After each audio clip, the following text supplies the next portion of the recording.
Another mechanism is the border policing strategy to ensure effective and efficient combating of transnational crimes and other crimes within the border environment. The strategy is being implemented in phases. In addition to the police and home affairs, the South African National Defence Force plays a critical role at the various ports of entry. Through the National Security Strategy, the SANDF has developed a long-term strategy view focused on specific threats to the sovereignty of the Republic and the authority of the state. As part of this strategy, 15 Army subunits have been deployed for border safeguarding. More, however, still needs to be done in this regard. The deployment of personnel needs to be augmented with resources such as high-tech equipment to cover such an extensive borderline, be it on land, sea, or air. We also continue to sustain long-range maritime and air patrols, particularly in the Mozambique Channel, and extend such patrols to the West Coast. The SANDF is working with those countries that share borders with South Africa through bilateral defense and security arrangements to improve coordination. Government has deployed a significant amount of resources and put in place extensive measures to control our borders, but the extent of the challenges and the sheer length of our land and sea borders means that much more still needs to be done. The Border Management Authority represents a paradigm shift that will elevate South Africa's border control to a new level of effectiveness. The challenges of illegal migration and cross-border crime require a range of responses. Central among these is better management of our borders and ports of entry, but as the recent attacks on both our own nationals and foreign nationals demonstrated, there is also a need for more effective and consistent policing within South Africa, improved engagement with affected communities, and cooperation with countries from which many of the foreign nationals come from. A good example of the latter is the agreements reached with the government of the Federal Republic of Nigeria during the state visit of His Excellency President Buhari last week. The two countries agreed, for example, to establish a joint warning mechanism that will enable us to share information, to also respond to concerns that may be raised with a view of ensuring that we avoid the type of situation that we experienced a few weeks ago. Through the application of a range of complementary measures, I am certain that we will be able to address issues of illegal migration, drug and human trafficking, and other cross-border crimes. These measures are all meant to ensure that, indeed, we create a much safer environment for the people of South Africa. Thank you very much. Thank you, Mr. President. Honorable Shaik.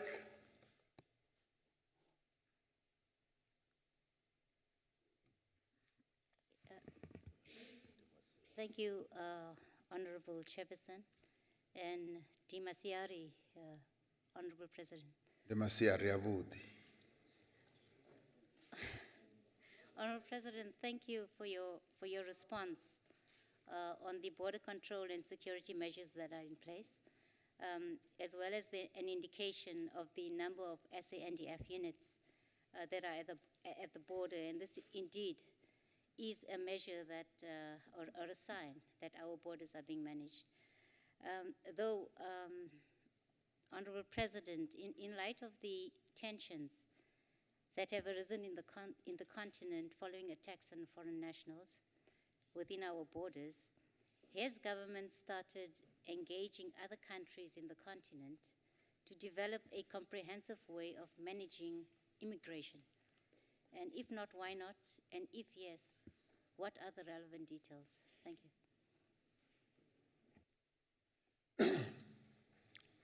Thank you, Honorable Chairperson. We have started a number of initiatives to both engage with a number of role players on our continent as well as in our own country. In our own country, we're doing quite a lot to engage with diaspora forums that represents a number of nationals from other countries, and we are engaging in discussions with them at a number of levels. I have, as you well know, sent out envoys to a number of countries on the continent just to go and explain more fully and comprehensively what happened in our own country and also our own position in terms of setting out our values, in terms of setting out what we stand for. And in doing so, we have found great reception from a number of countries where our envoys went. They understood precisely what happened, and they also understood the steps that we were taking. In the course of doing all that, we felt as a cabinet that we should have a fact-finding mission that will come to our country and work together with a number of other people, including the HSRC, to exactly find out what really happened. And this we want to do with a view of avoiding these types of incidents into the future. We've also engaged with a number of our own people in discussions, as well as various communities where foreign nationals are currently residing. And all these are going to culminate in a process where we will be able to have a much clearer positioning in as far as handling the issue of migration. Migration is a huge challenge on the continent and globally, may I add. And the continent itself is in the course of discussing this matter, but it has to be discussed much more speedily. The problem, of course, is that as there are reactions from nationals against migrants from other countries, there are always issues of competition for resources, competition for services, and when that happens, it sometimes manifests itself through violence, which is what actually was a bad type of manifestation in our own country. So all these matters then have to be discussed, and as we discuss them, we are also going to rely on the wisdom of a number of people, leaders across the board, religious leaders, community-based organizations leaders, sporting leaders, because our sports were also affected in all this when our sporting teams were prevented from going to play in other countries. So we're utilizing a multifaceted approach to address this problem and this challenge. And we think we are making good progress. We think once the fact-finding mission also finally starts its work, it will find that there's fertile ground in as far as information sharing and giving is concerned, and they should be able to come up with what I would regard as good recommendations. So we are on a good course to addressing this challenge. Thank you very much. Honorable Dango. Mr. President, thank you very much. Mr. President, resulting from the wrong perceptions, many people died in Gauteng, but most of the people that died were locals and not foreigners as such. What programs has the presidency and the state put in place to address non-racialism, non-sexism, and democracy in South Africa to promote the society that we all wanted? Thank you, Mr. President. Thank you, Honorable Chairperson. Part of the work that we are doing is aimed at addressing precisely what I call fault lines. Fault lines that manifest themselves through racism, even tribalism. During the course of these events, we also saw the ugly face of tribalism rearing itself. And as you correctly say, Honorable Dango, there were a number of people who died. Most of them were South Africans. Only 2 foreign nationals died, which we are truly sad about, because there should never really be any loss of life. And violence can never really be justified. That results in the injury of persons and the loss of life. And it is for this reason that we are insisting that there needs to be more tolerance. There needs to be more understanding, and we need to be promoting the values that are enshrined in our Constitution of non-racism, even non-sexism, and non-tribalism. There should never be any form of prejudice that will be exercised or perpetrated against others. And it is for this reason that we are embarking on a process, a campaign really, of engaging all and sundry. As I said, religious organizations and a number of political organizations as well, so that we all are at one in as far as condemning violence, condemning intolerance, and promoting more and more that as South Africans we should be embracing one another, and indeed we should also embrace foreign nationals. What we are also saying is that, and this was so clearly and well articulated during my meeting with President Buhari, because he said he calls upon those from other lands, when they come to South Africa, they must obey the laws of the country. And similarly, we say South Africans as well must also obey the laws of our country. And if we all can commit ourselves to doing that, then everything becomes a lot easier. It basically means that if you're a trader, you should trade within the parameters of the laws of South Africa. You should not be an illegal trader. And if, for instance, you obtained a visa to come into the country, you should not suddenly just melt away and run away from the authorities in complete disregard for the laws of the country. So the rule of law is therefore important. It's another important aspect that we would like everyone to adhere to. And we want to inculcate this as much as we possibly can and spread a message of all our people, including those from other lands, to observe and abide by the rule of law.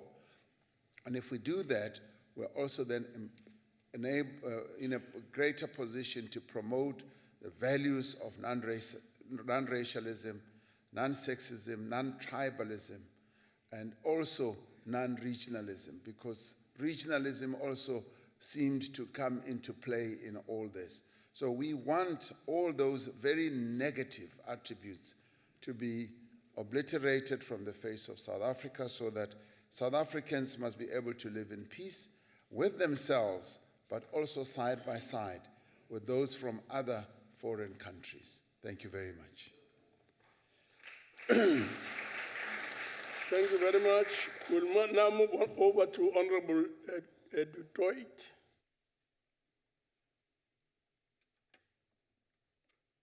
Thank you, Chair. Chair, through you, Honourable President, you've mentioned that tribalism took place with the recent violent outbreaks in South Africa. I want to know if you agree with your cabinet members, Ministers Naledi Pandor, Mapisa Nkakula, Mr. Bheki Cele, that the recent outbreaks of violence was merely criminality and not xenophobia. Thank you. Yes, I am on record as saying South Africans are not xenophobic. We are not, and the acts that took place were sort of driven by criminality.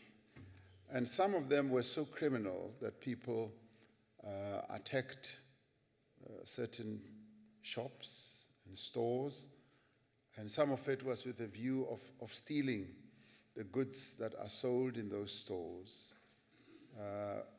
and took them for resale elsewhere in other stores. Now, that is sheer criminality. And whoever the store owner could have been, whether it could have been a South African or a non-South African. So that is a sheer act of criminality. And that is precisely what we are totally against. As it manifested itself in a way that looked like attacks were being leveled against foreign nationals. But inherently, it was not to attack foreign nationals. It mutated into that. But what it then did, it positioned us very negatively to the world. The pictures that were shown to the world were that South Africans are attacking non-South Africans, they are attacking foreign nationals. And we were at pains in saying, we condemn criminality, but as it mutated and manifested itself in the form of targeting foreign nationals, we condemn that too. And it is for that reason that we sent envoys out, and when I sent envoys, we explained precisely this picture. And that is why the police then acted and arrested more than 280 or so people who were involved in acts of criminality. And those people will be charged, will be brought to book for the acts of criminality that they perpetrated. Thank you. Thank you very much. The last question will come from Honorable Mikalakis.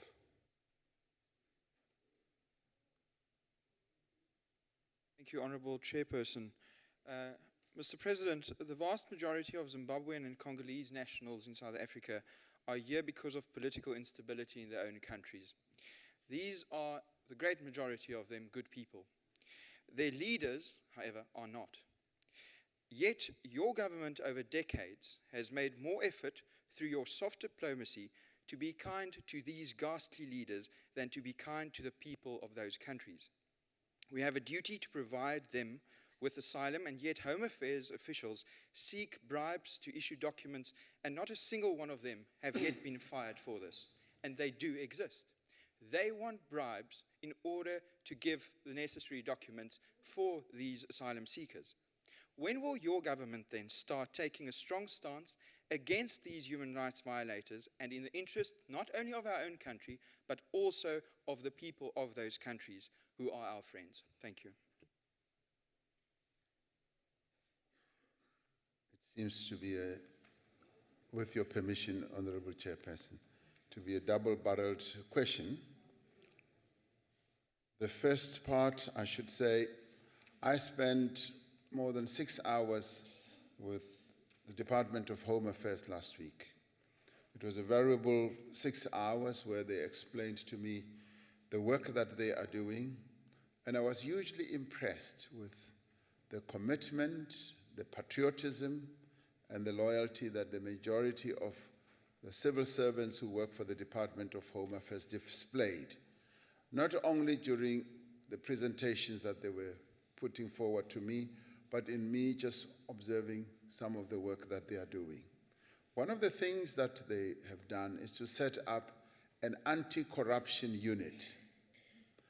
Anti-corruption, or do they call it a counter-corruption unit, within the Department of Home Affairs, and it is dedicated to investigating corruption, and it has been able to identify a number of officials, and there are not many, who participate in corrupt activities, and it's an ongoing process. And I asked them, what do they do with them? They discipline them, and if the disciplinary process results in them being dismissed, so be it, but some are even charged, I am told.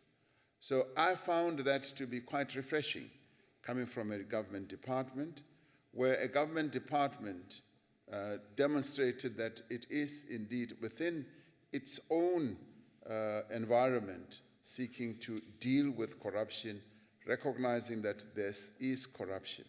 And the minister was informing me about another grouping of workers or civil servants who were also going to be dealt with because they had been found to be perpetuating or practicing corrupt activities. Now, with regard to the care that we demonstrate to asylum seekers. We have been informed by the UN High Commissioner of Refugees that we are amongst the very few countries who have a very clear policy that we put in place, because they have found, as they've examined us, that indeed when it comes to giving due care to those who seek asylum, who seek refuge to our country, we do subscribe and actually implement the precepts that are put out at international level. And that we should do, because when people leave their countries because the countries are under war or involved in war or there's strife, once they present themselves to our borders in South Africa, we are duty-bound in terms of international conventions to receive them, to accept them, and to start processing them. And the processing it's an arduous process, but we have set up offices that do precisely that.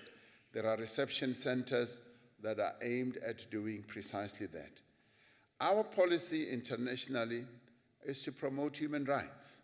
We promote human rights, and we seek to work with various countries in the world, various organizations, and indeed various leaders as well. And from time to time, we do engage various leaders if there are challenges and problems that have a negative impact on human rights. It may well be that some may want us to stand on rooftops, on top of mountains, and shout and scream and condemn certain individuals or leaders. And we exercise engagement.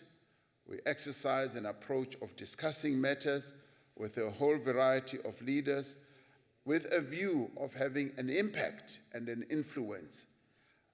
This is an approach which we believe works best, and it is tried and tested, and we have seen quite a lot of success that's taking place on the continent.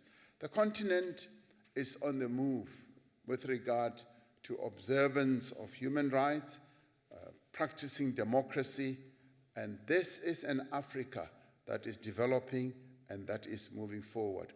Some people may like it, some people may not like it, but Africa is moving forward. Thank you very much.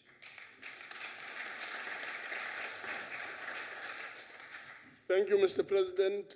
The next question is question 2 from Honorable D.R. Ryder. Will now request the President to respond. Thank you, Honorable Chairperson. Due to the urgent need for government to stabilize Eskom and to deal with energy demands of the country, especially in the wake of load shedding, Deputy President David Mabuza was appointed in February 2019 to lead the Special Cabinet Committee on Eskom. Prior to the elections in May 2019, the Deputy President regularly appraised Cabinet on the work of the committee, covering such issues as consultations with organized labor on the separation of functions at Eskom, improvements in coal supply, measures to address Eskom's financial difficulties, and progress made by the Eskom Technical Review Panel.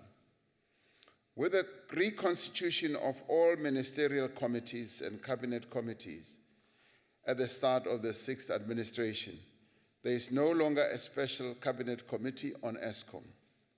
Instead, Eskom is now a standing item on the cabinet agenda, where the Minister of Public Enterprises appraises cabinet on the progress that we are making in Eskom's turnaround efforts, in particular on cost curtailment, revenue growth, and functional restructuring. On plant performance, Cabinet receives reports on the implementation of the 9-point recovery program, which aims to fast-track improvement in generation, performance, and plant availability. Under this program, coal stock days have improved and are currently above the required minimum of 20 days. Government has taken bold steps to shore up Eskom's finances and also to lay the basis for longer-term sustainability. This is necessary because Eskom does not generate sufficient cash from operations to cover its interest payments, to cover its debt repayments, and also capital expenditure requirements. Eskom's financial challenges are mainly due to unsustainable operating costs that are caused by expensive coal contracts, high headcount, overall operating inefficiencies, high debt servicing costs, corruption in procurement, and the excessive costs of the construction of Medupi and Kusile. In the budget speech in February, the Minister of Finance allocated 69 billion rand to Eskom over the next 3 financial years. In July, the Minister of Finance presented a special appropriation bill for additional funding of 59 billion for 2029, 2020, and 2020 and 2021 financial years to further assist with the going concern situation of Eskom and other financial challenges. Government has proposed a range of conditions to be imposed on Eskom in order to receive this additional funding. These conditions establish certain requirements with respect to the entity's finances, operations, and governance. It is broadly accepted that Eskom's current structure is outdated. As announced in the 2019 State of the Nation in February, Eskom is in the process of being restructured into 3 separate subsidiaries. The restructuring of Eskom will be detailed in the special paper on Eskom, which is planned for release later in the month. Over and above the financial recovery, the newly appointed Chief Restructuring Officer is developing potential solutions for Eskom's debt. The process to appoint a new Group CEO will also soon be concluded. The Board of Directors of Eskom will be strengthened with additional members with the relevant technical expertise to lead the turnaround strategy for Eskom. Much progress has been made to stabilize Eskom since the load shedding earlier this year. With the publication of the special paper on Eskom and the implementation of its recommendations, we will shift from crisis management to sustainable recovery for Eskom. I thank you.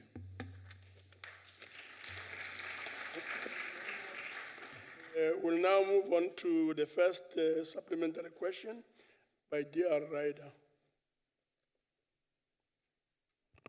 Thank you, Mr. Chair. And thank you, Mr. President, for your answer. But, sir, similar to your appointment of Mr. Mabuza, when you were the Deputy President and the leader of government business, President Zuma appointed you, specifically in December 2014, with, and I quote, overseeing the turnaround at Eskom. That was 2014. I believe that you failed the country and that you should shoulder the blame for the situation that we find ourselves in. Minister Gordhan is on record saying that Eskom was a state capture project. You were complicit. Why did you not intervene to save Eskom and the country's economy when you had the chance and you were given the full responsibility to do so? Is that the question?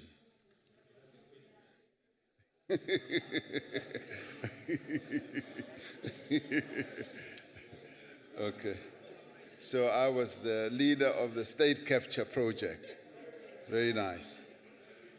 Well, I guess one should be quite direct in answering the question because the honorable member is hallucinating a little bit. And in direct answer, I think what we have been observing with what's been happening in Eskom is that we've been dealing with a really deep-rooted problem of corruption and state capture. My own sense is that if there ever was an entity of government that was totally and completely captured, it was Eskom. And it was easy to capture because they were able to see how big it is. The biggest corporation in our country. It generates a revenue that is far above many other companies in our country. And once they set their eyes on Eskom as a target, they went in with a great deal of effectiveness. And quite a lot of what was happening there was hidden, and it is really only coming to light now through the various commissions that are now underway. Even as we had the war room, we could see there were challenges, and the challenges seem to be more technical as well as financial, but it had to take a lot of digging to finally find that in the end some of the suppliers were overpaid, quite a lot of money was being siphoned out without even invoicing and all that. So let us pay tribute where tribute is due. Let us pay tribute to the work that the various commissions are doing to fathom exactly what has happened in Eskom. And in the end, when Eskom will be completely repositioned, because much of what we have been doing over this time is to seek to reposition Eskom. It's very easy to point fingers and to find people who are to blame. My own approach is let us all work together to try and reposition Eskom, because Eskom is too big to fail. It is far too important to fail, and it is far too important to do finger pointing. What we now need to do is to reposition Eskom and look at the restructuring that is ongoing. What I outlined here is something that we should all applaud and say we can now see the light of day. We can see that something is being done. We are going to appoint a CEO. We are going to add and augment to the board. We are going to deal with the debt. We're dealing now with the operational aspects, the technical aspects. We're working hard to complete the 2 power stations. And we're also having to deal with the challenge of non-payment. And a combination of all these give rise to a challenge that all of us should face up to and address with a view of finding solutions. And if ever there was a time, this is not a time for finger pointing. This is a time of trying to bring good ideas together to solve the problem. Thank you very much, Chairperson. Honorable Ghana.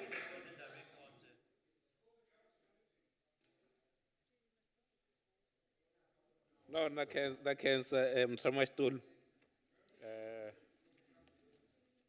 Mr. President, na metro kurno mirno ankarwa what point scoring. But luck check us something, especially with the document that's coming from the Treasury that Minister Mboweni has been spearheading. And one of the suggestions in that document is that the Eskom should sell some of its coal-powered power stations. And I want to check with you whether you agree with this. As a president, do you agree that some of the Eskom's coal-fired power stations should be sold off on auctions? And what are you going to do about it? And also, if it's going to be actioned, can you please give us a way in which your leadership and your presidency is going to make sure that this becomes a success, so that at the end of the day, we solve our energy crisis? Thanks very much. Thank you, Chairperson. No, namina na kenza swinene. swivutiso leswi swi ta endla ku ri i kota ku vulavula kahle hi twana ku ri Eskom leyi yi yisa kwihi na.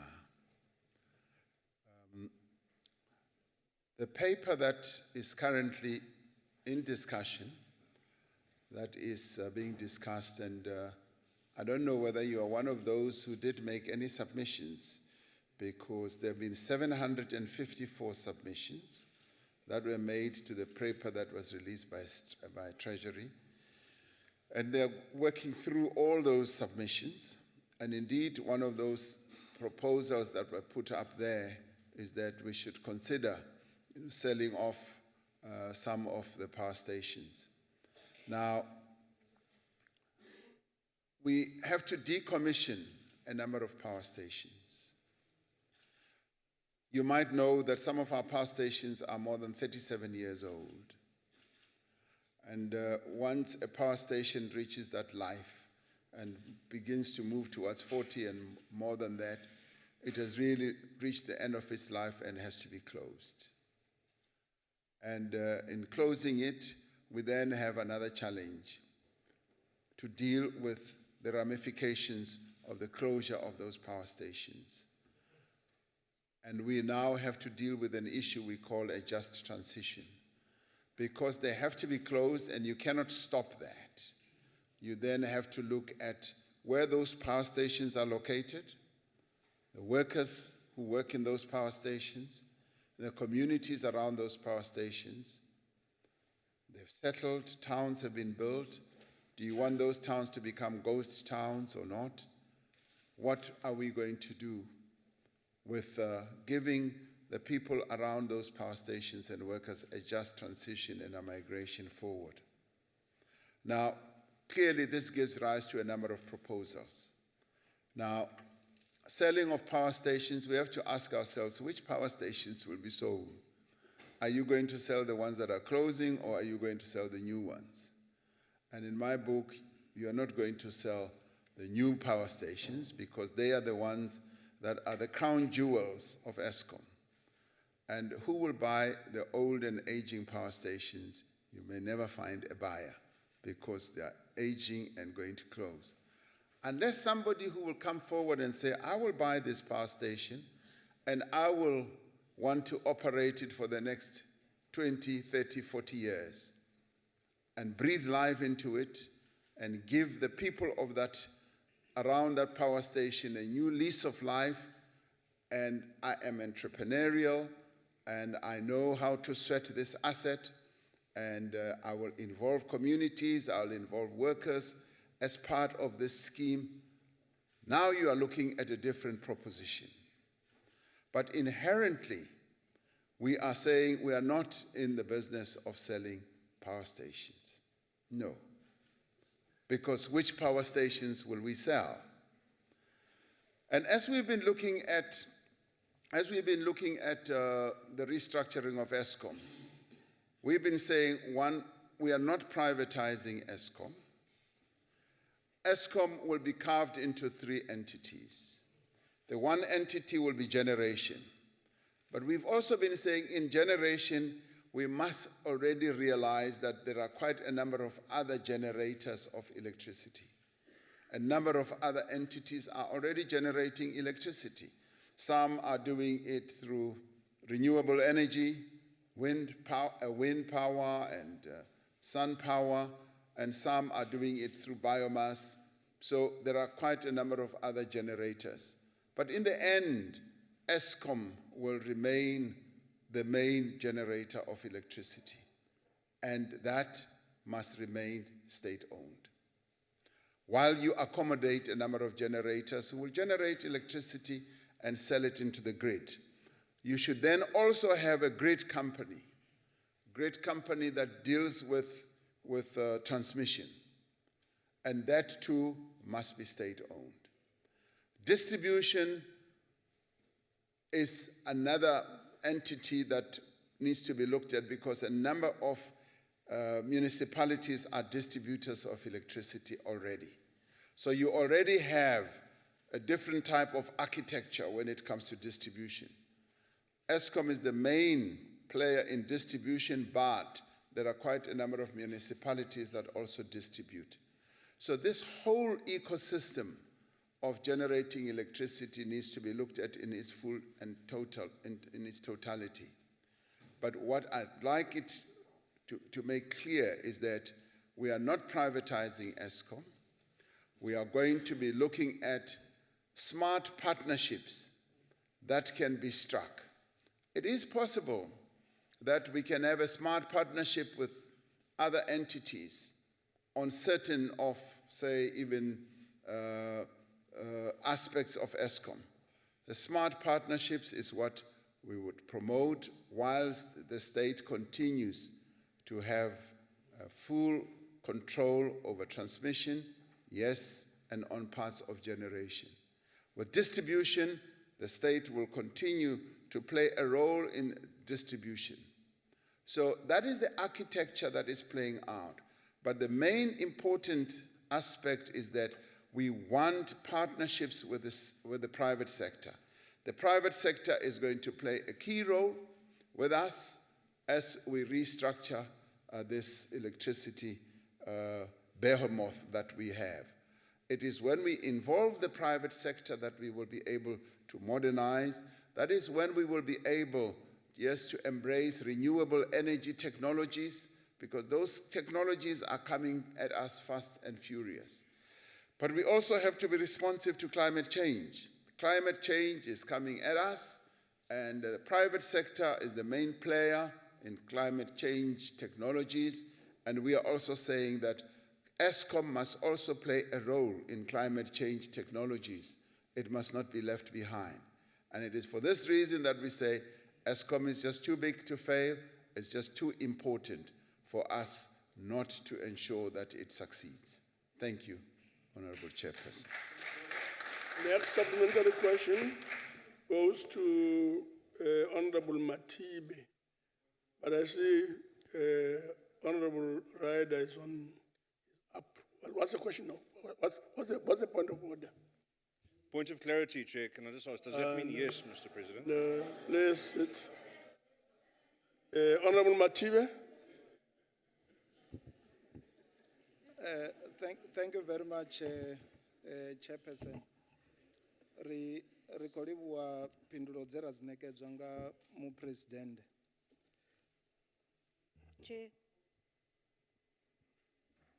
Chairperson. Please, yeah. Rise on a point of order. In the rules, we make provision for a point of clarity. Why can't we have a point of clarity on something that's in the interest of the nation?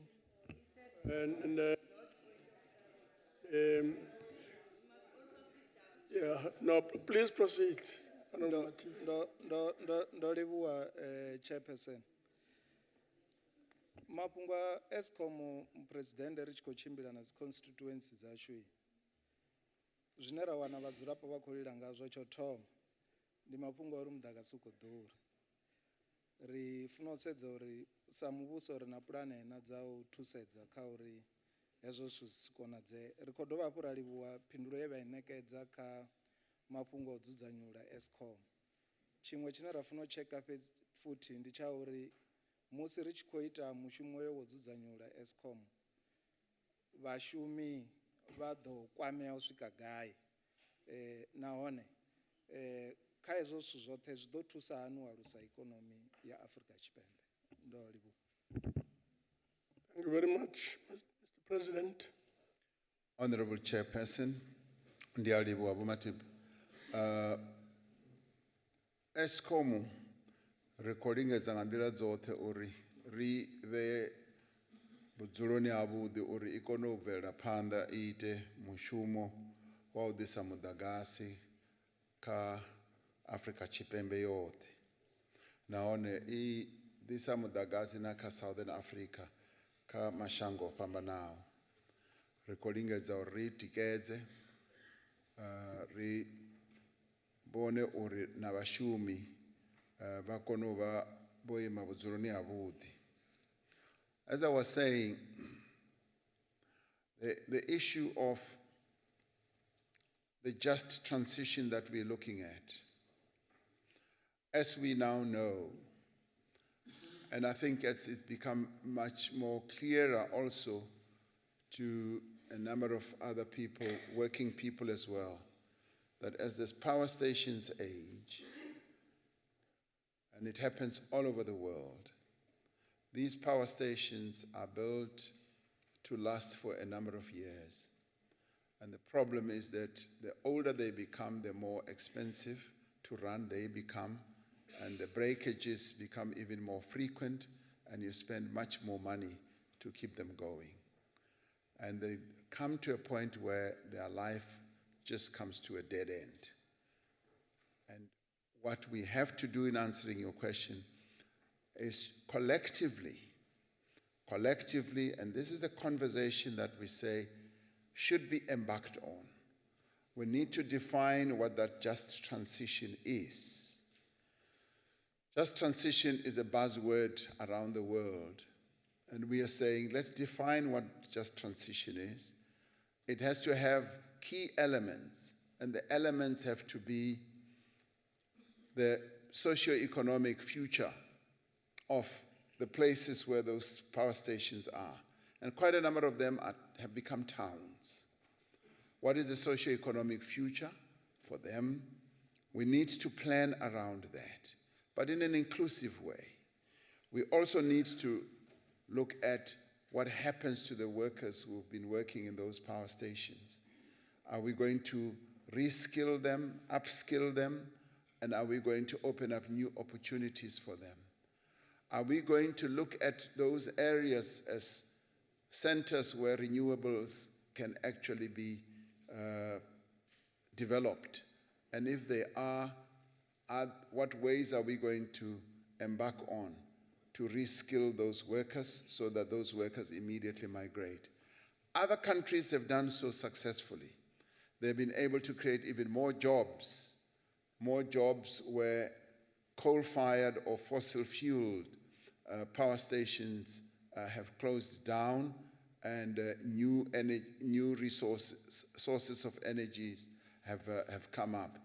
More jobs have been created. It is a difficult task. It's not going to be easy, and that is what we need to say to our people.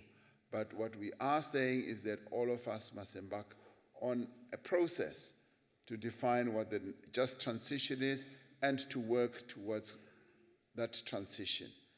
I am one who is strong on ensuring that we should never get to a point where we have not spent time in defining what the just transition is and what that just transition will be in terms of taking care of the ordinary people who work in our power stations and who work in the towns that were created around those power stations, in the eventuality that those power stations will close. Thank you, Honorable Chairperson. Honorable B.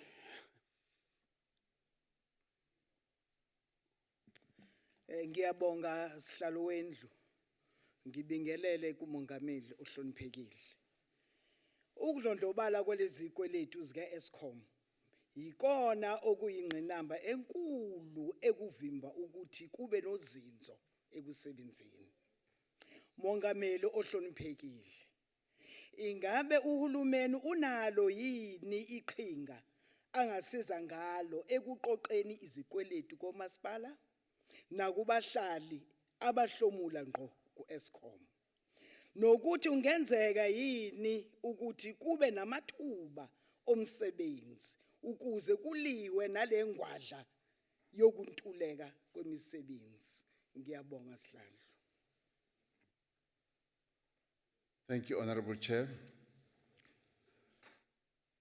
Ngiyabonga kakhulu kulombuzo obuzayo, ngoba eyona inkinga enkulu esinayo ukuthi umphakathi, abantu bakithi abasebenzisa ugesi kungakhokhi imali uma bewusebenzisa lo gesi. Bayawusebenzisa ugesi, Makufanele ukuthi sikhokhe vele bamele emva bathi hayi imali asinayo.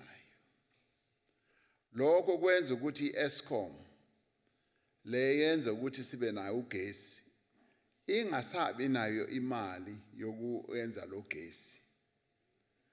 And kungakho ke isikweleti sika Eskom siloku siyakhuphuka siyaphezulu.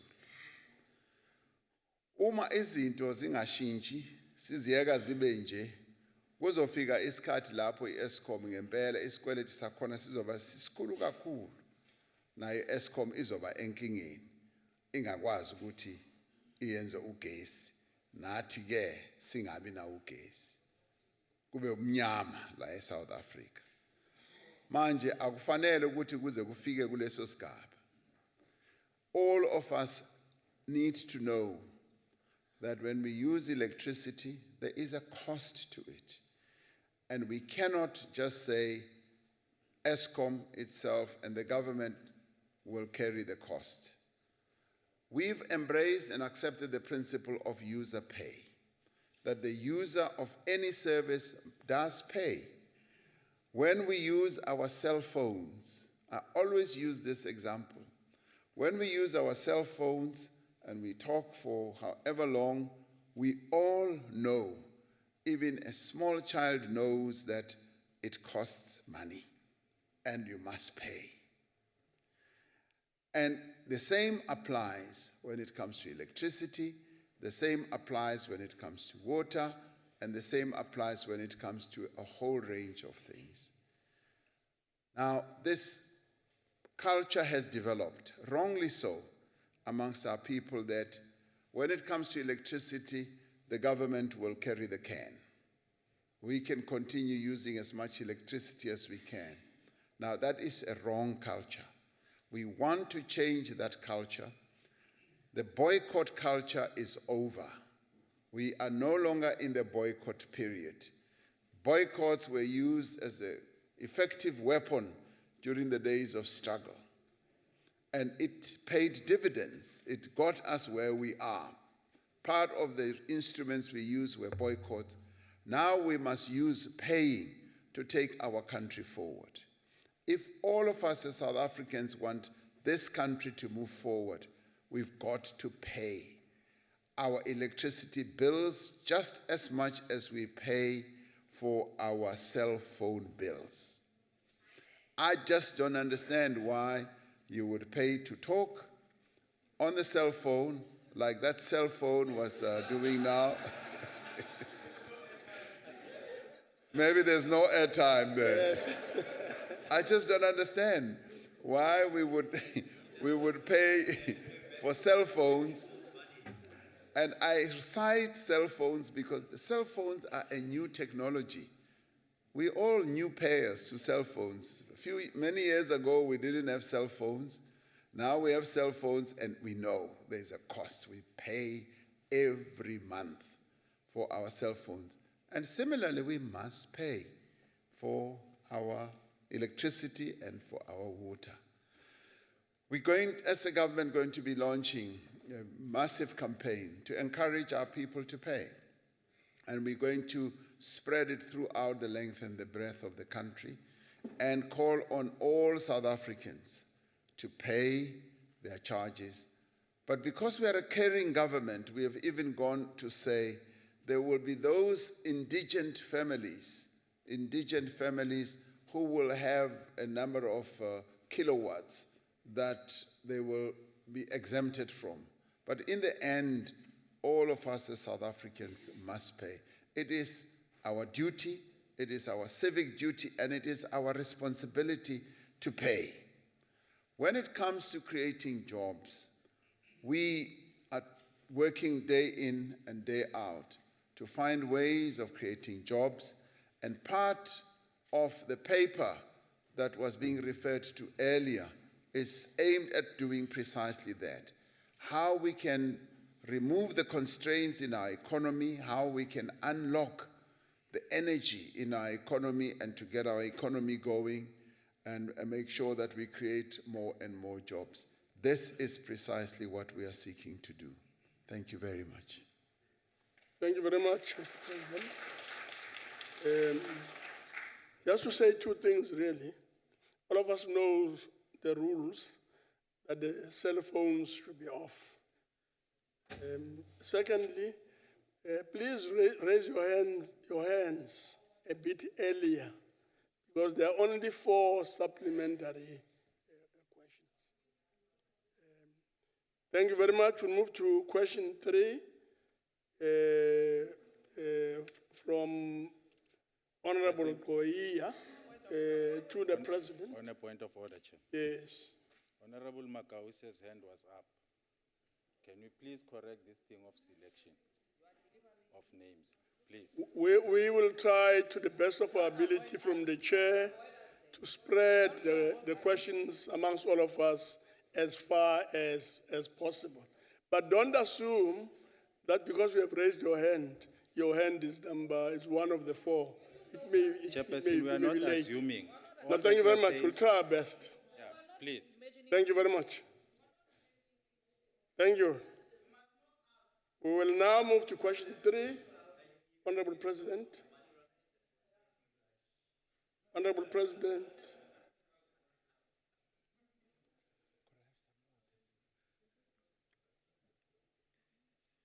In response to the country's first recession in nearly a decade, in September 2018, I announced an economic stimulus and recovery plan to ignite economic activity, to restore investor confidence, and to prevent further job losses and create new ones.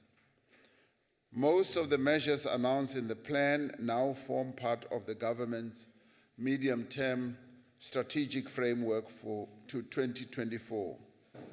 Government has been tracking implementation of the plan and has reported progress in the February and June State of the Nation addresses. In the reprioritization of public spending to support growth and job creation, for example, the Land Bank has been allocated almost 4 billion rand over the medium-term framework period to support black commercial farmers. An allocation of 600 million has been made to support rural and township entrepreneurs. For critical posts in health, 28 billion has been allocated to a new human resource capacitization grant with 2,888 posts already filled. There have been additional allocations to public employment programs. These have also involved industrial parks and municipal infrastructure. More than 17,000 projects valued at over 174 billion rand are expected to be implemented by municipalities over the next 3 years. As part of township revitalization, 10 industrial parks have received new investments, including industrial parks in Botshabelo, Seshego, Isithebe, Komani, Vulindlela, Babelegi, Phuthaditjhaba, Sandria, Garankuwa, and Kuankua. Since the upgrade of infrastructure in the Botshabelo Industrial Park, for example, the occupancy has increased from 75 in 2015 to 82 in 2018. From 2015 to 18, it's increased right to 82%, with 90 new investors attracted to the park. Detailed work has been undertaken towards the establishment of the infrastructure fund, which includes elements such as blended finance, project preparation, and strengthened accountability and transparency. Government has set aside 5 billion rand over the medium term for blended finance proposals. To ensure that young people in particular benefit from these and other stimulus measures, we have identified several growth sectors which have a high potential to absorb young people. We are engaging with these sectors, including tourism and agriculture. Further work is underway through the enhanced industrial policy to encourage new models. Government has also stepped up its work to improve investment climate in our country. Our inaugural investment conference, which was held in October of last year, drew commitments of 300 billion rand. We will host the second investment conference in November, and I encourage the provinces to work with Invest SA, the IDC, and others to ensure that the regional opportunities are presented to investors as well. There are several related initiatives by government to leverage opportunities presented by the Fourth Industrial Revolution. In April this year, I appointed the members of the Presidential Commission on the Fourth Industrial Revolution. We've also published the final policy on licensing of high-demand spectrum. Access to data is an important element of the Fourth Industrial Revolution. The Competition Commission has been working with the mobile network operators to look at how price-based competition in mobile markets can be improved. At the time that I announced the stimulus and recovery package, the economic data showed that South Africa was in a recession. Since then, the economy has grown, though still not at the level that we wanted to grow, but we are beginning to see some green shoots. And incorporating many of the measures that we are taking, the strategy that we are going to put out is expected to place our economy on a new trajectory of growth. As I said, we will be coming out with the clear details of have the Treasury paper that was published, including a whole number of other elements that are going to have to be embarked upon to inject growth into our economy, will converge into this strategy as we will be presenting it in the next few weeks ahead of the medium-term budget statement. Thank you, Chairperson. Thank you very much, Mr. President. Honorable Koia.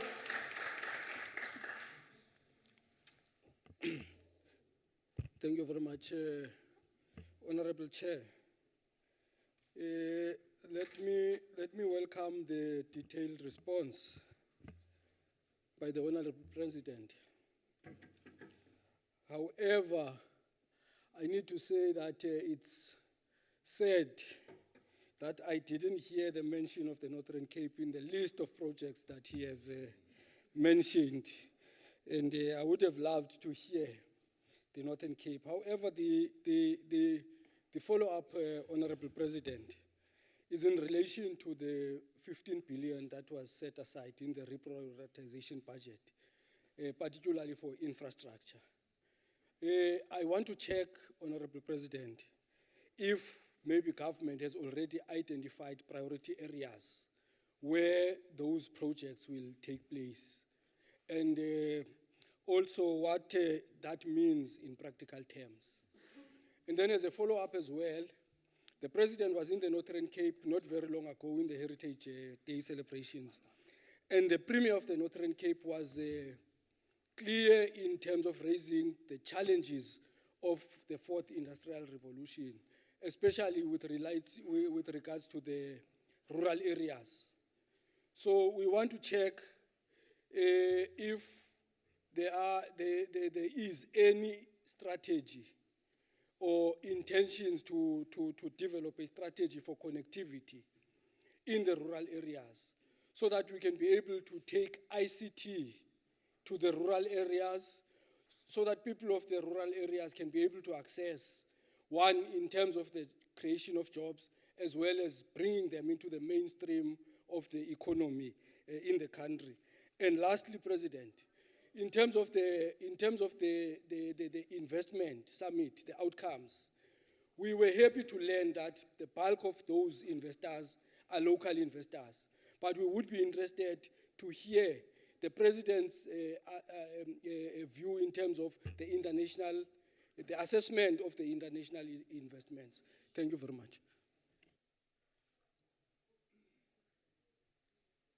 Thank you, Chairperson. The Northern Cape may not have been mentioned in those projects, but the Northern Cape stands out as a very special province in as far as our focus is concerned. And we're working very closely with the provincial government to identify the areas in which we can have rapid results and rapid growth. And the provincial government and the Premier is actively involved with us to develop the investment book for the Northern Cape. And that investment book will identify all those areas where all these funds that we have said should be released for infrastructure and other projects should be able to go.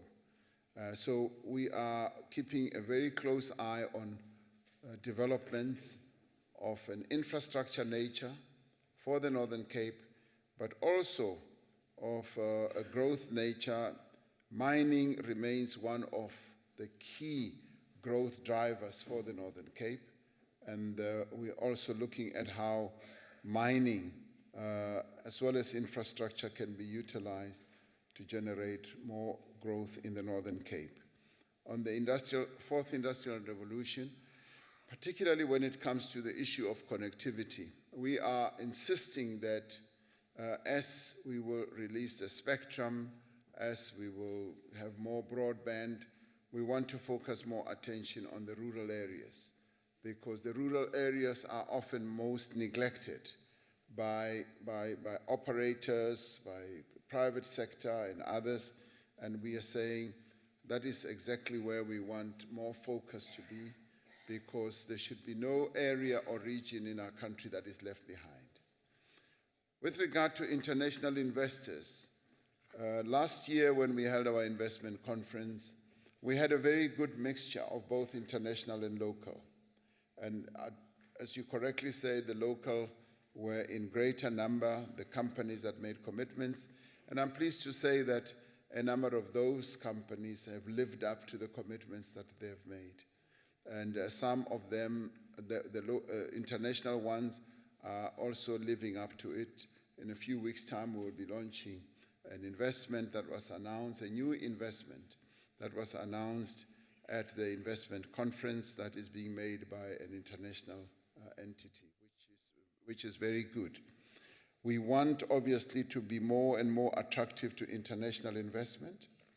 And our indications are South Africa continues to have the lion's share of the inflow of foreign direct investment into the African continent. And last year was a particularly good year for South Africa, and we would like to bolster our positioning so that we continue to remain an attractive destination for investment. It is for this reason that we are focusing on the ease of doing business. As you look at this paper from Treasury, it focuses on removing all the constraints, all the blockages, and ensure that South Africa does become a country where there is ease of doing business. And if we do that, we're then able to attract more and more investors to our country. Thank you very much. Thank you very much. We'll move to Honorable Drought, who will be followed by Honorable Landsman, and then Ndatim Letsan. Chair, thank you, Chair, for the opportunity, but I raised my hand on the previous question, and then I was cut short and overlooked. I think it's misunderstanding. It's maybe someone else in this section. Thank you. Maybe Mr. Land. Honourable Chair, Lont and Landman is close enough, so I will take that question. Thank you so much. Honourable President, the stimulus package that was announced in September 2018, since then we've lurched from call to bail out state-owned enterprises. But there's still a gaping wound being left in our economy. We don't seem to be able to really make sure that these state-owned enterprises work as they should. But, Honourable President, there's a huge concern that I've got. In Mossel Bay in the Southern Cape, there's the third largest gas-to-liquid refinery in the world that's still operational. End of next year, they're going to close down. There's 1,500 jobs that we're going to lose. Many more indirect jobs that we're also going to lose. I want to know what proactive steps are you taking to attract foreign investments or local investors specifically for Petro SA and the Southern Cape, with the emphasis we've got in supporting the rural economy, so that whether that's building partnerships with private companies, what are you doing everything in your power to ensure that not a single job opportunity will be lost in that economic driver in the Southern Cape? I thank you.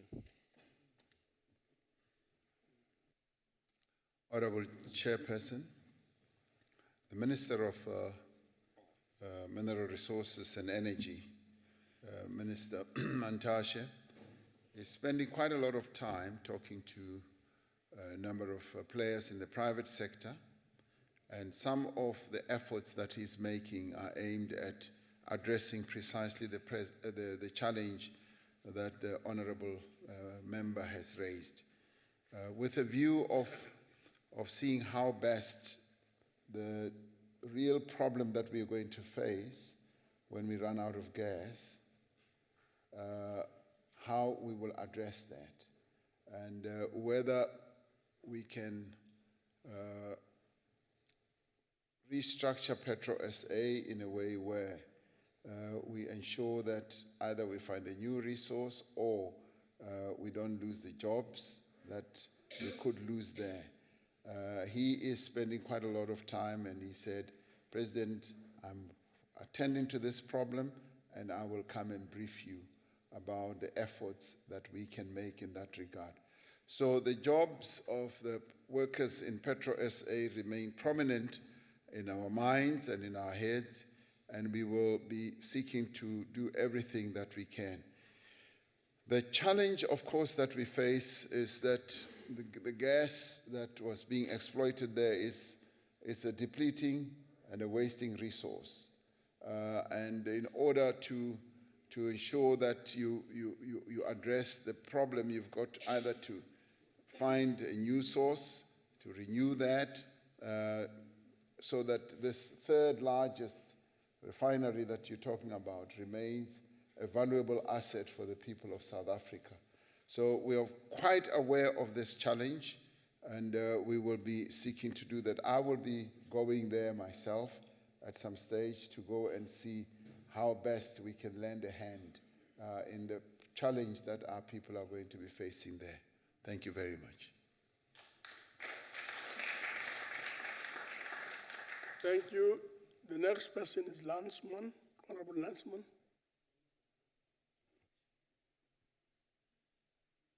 Chair.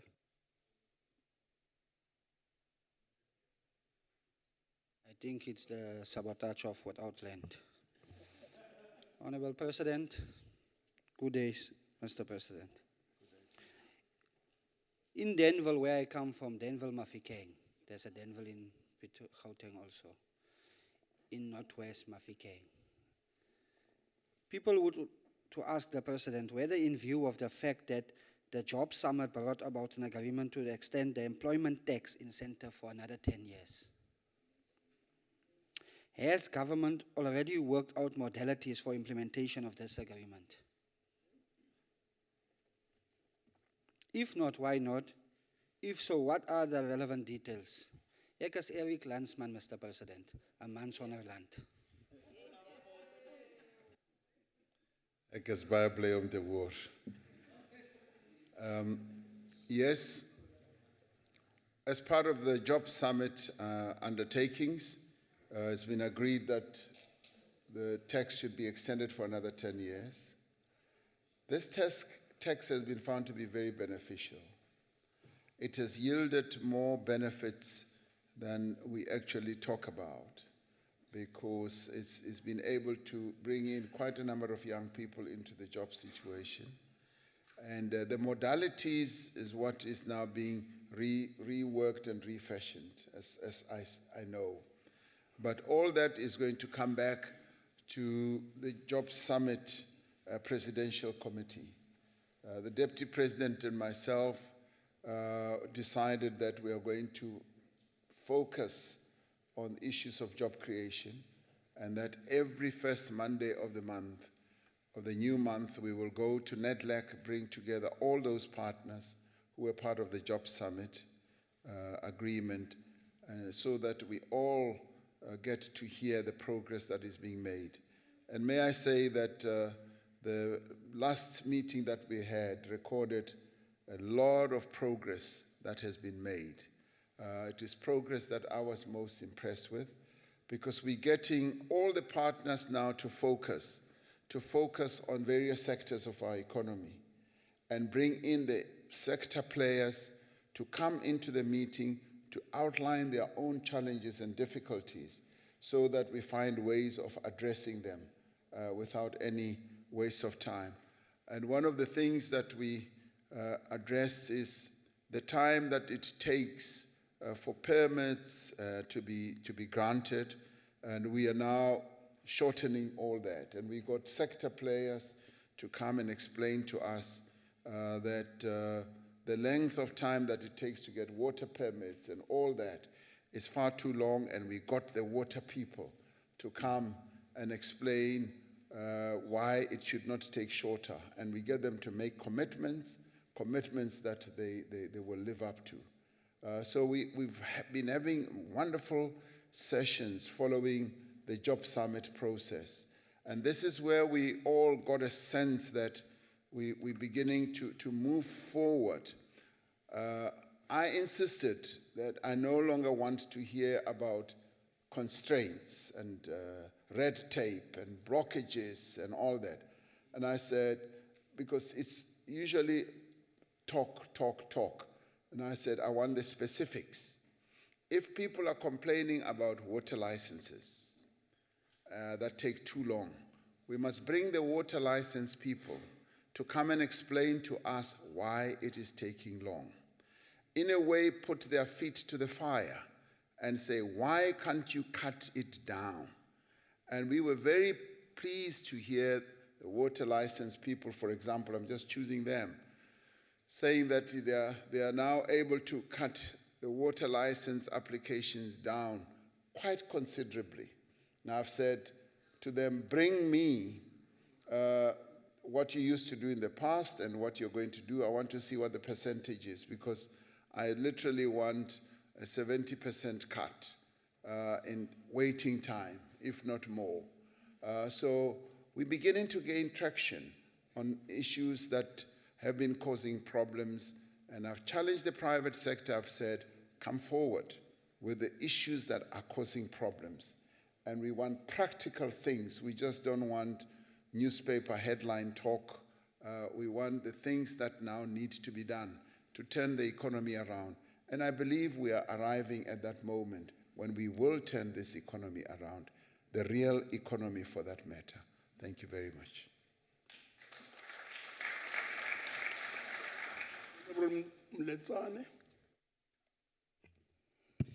Ke a leboha modulasetulo. Mopresidente, o ile wa bitsa pitso ya Job Summit. Wa boela wa bitsa pitso ya Investment Summit. Wa boela wa kgetha Special Investment Envoy e teletsweng pele ke Ntate Driver. Me, out of all those efforts, efforts includes your stimulus package. They have not led to any improvements to the economy, job creation, and reduction of poverty. Because your misguided mentality is that we will grow the economy through foreign direct investment, with the state sitting on the sideline, not doing anything. Where have you ever seen economic growth without state playing the central role? Ke a leboha. Ke a leboha mohlomphehi, Chairperson. Ke a leboha mohlomphehi, ke utlwile hantle ntho e buang. Our state plays a key role in the economy of our country. And the challenges that we have had in terms of getting the state to play its best role have been challenges of state capture, where those entities that are meant to play the key driving role have been weakened. Our Eskom, which we were talking about earlier, has been weakened. But prior to it being weakened, Eskom was able to play a sterling role in driving the electricity project in our country. You'll remember prior to 1994, very few people in our country had electricity, and Eskom was able to spread electrification connections throughout the length and the breadth of our country, and made it a point that many of our people have electricity. And similarly, Transnet, which also plays a key role in our economy, has been able to lead modernization efforts in a number of places where it operates, our ports, freight, rail, and so forth. Sandral, which builds our roads. The country is what it is today in terms of road network, largely because Sandral has played that key role. Sandral now faces challenges because of the debt that it carries for a number of reasons where there has not been sufficient payment. So I can count quite a number. The state has been playing a key role in the economy of our country. Now we've reached a stage where our own resources as a state have become constrained. And because our resources have become constrained, the state, which is supposed to play, yes, that key role and leading role, has been slowed down. And the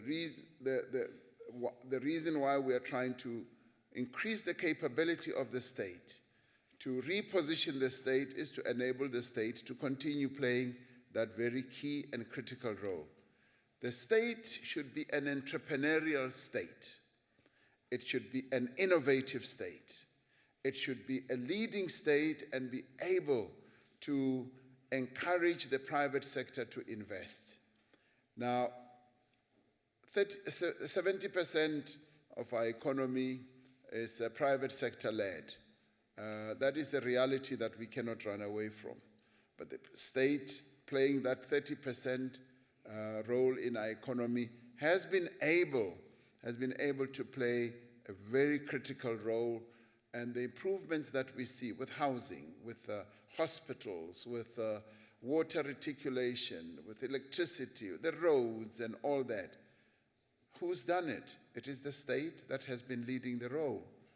And in doing so, it has actually been driving economic growth. The building of more than 4 million houses has happened because the state played that role, and that what came with it was economic growth, yes. Manufacturing had to happen for bricks, for cement, and all that. So I think it is a fallacy to think that the state in our country is not playing a role. It has always played a role and wants to continue playing the role. Under this administration, the state will play a leading role, an innovative role, an entrepreneurial role, and the state will show the way. But it will also be seeking to work with the private sector and encourage the private sector to invest. We want to crowd the private sector in to invest as much as possible. So we see ourselves as a state that leads, but we see ourselves as a state that also works with other role players, and particularly the private sector and labor. So that is how we want the state to be seen and the role that it should play. So how ore mmuso ona a ona karolo e o bapalang ka nnete hae a hona nnete mono. A ke batlo ho bua ntho e tshileng tseleng ke re ke leshano empa a hona nnete e feletseng mono. Ke a leboha. Thank you very much, Mr. President. We'll now move over to a question on victims of asbestosis, which is question 4 from Honorable M.O. Makause. We'll ask the President to respond. The Asbestos Relief Trust and the Kalahari Relief Trust were established following a settlement that was reached in a litigation instituted by mine workers and the Genco group of companies. These trusts facilitated payment of compensation to qualifying mine workers who suffered with asbestos-related diseases. The settlement in the amount of 650 million, which was made an order of court, was a private matter to which the state was not a party. A group of aggrieved individuals, the Kgatelopele asbestos community, approached government complaining that they did not receive compensation from the Asbestos Relief Trust. Their complaint is premised on the role that they played during the litigation, in that their names were used in bringing the litigation, which led to the successful conclusion of the settlement. The community has since approached the Department of Mineral Resources and Energy with a request for assistance. The department convened a meeting between the community and Mr. Richard Spoor, who was involved in the aforesaid litigation and settlement. A memorandum of understanding was signed in which Mr. Spoor undertook to assist the community to make submissions to the Asbestos Trust and the Kalahari Relief Trust to consider making payments to persons whose names were used to successfully conclude the settlement of claims. Mr. Spoor further undertook to finalize these submissions within 3 to 6 months from 20th August 2019 and to provide monthly updates to the department. Since government has brought the parties together to facilitate a resolution to the matter, it is recommended that the relevant departments must be updated regularly by the parties on the progress to resolve this matter. So I believe that this matter is being reviewed with a view of ensuring that it is resolved and that there should be justice that will be meted out to the people who feel aggrieved at this point in time. Thank you, Chairperson. Thank you very much, Mr. President. Honorable Makause. Thank you, Chairperson.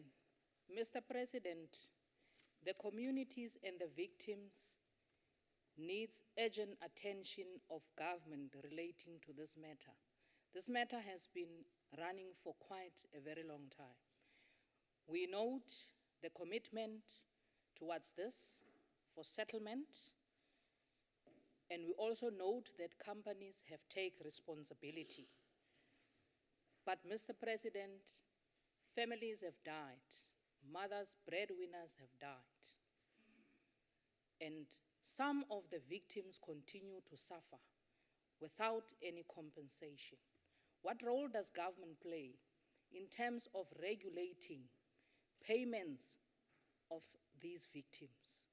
And the companies that are appointed to administer such funds, their track record is dodgy, it's questionable, like Richard Spoor Incorporated. These companies have actually admitted that they were at fault. What does government at this stage planning to take actions against these companies? Because we believe that these companies should be prosecuted and jailed because our people continue to suffer the fate. Thank you. Chairperson, thank you. As I said in my initial reply, this matter was the result of a litigation that was instituted at a private level where government was not involved. And there was a settlement, and following that settlement, things have not worked as well as they should have. And an appeal has now been made to government. And as I indicated, government is now going to monitor the implementation of the agreement that has been arrived at. So we will be an interested party to make sure that there is justice for our people. Now, had we been a litigant in the whole process, we would have been more actively involved right from the word go. But we were not. And we only come in later when there are problems. So now that the matter has been raised with us, we've now become aware, and we are now going to ensure that we keep close to this and we get updates and ensure that what has been agreed to and committed does become something that is implemented. But your point is well made. Our task as a government, obviously, is to ensure that our people are not taken for a ride, they are not cheated, they are not robbed of what is due to them, particularly people who have suffered in this way as a result of what happened in the mining industry, the asbestosis claims and all that. So we will be prepared and willing to follow that up. Thank you very much.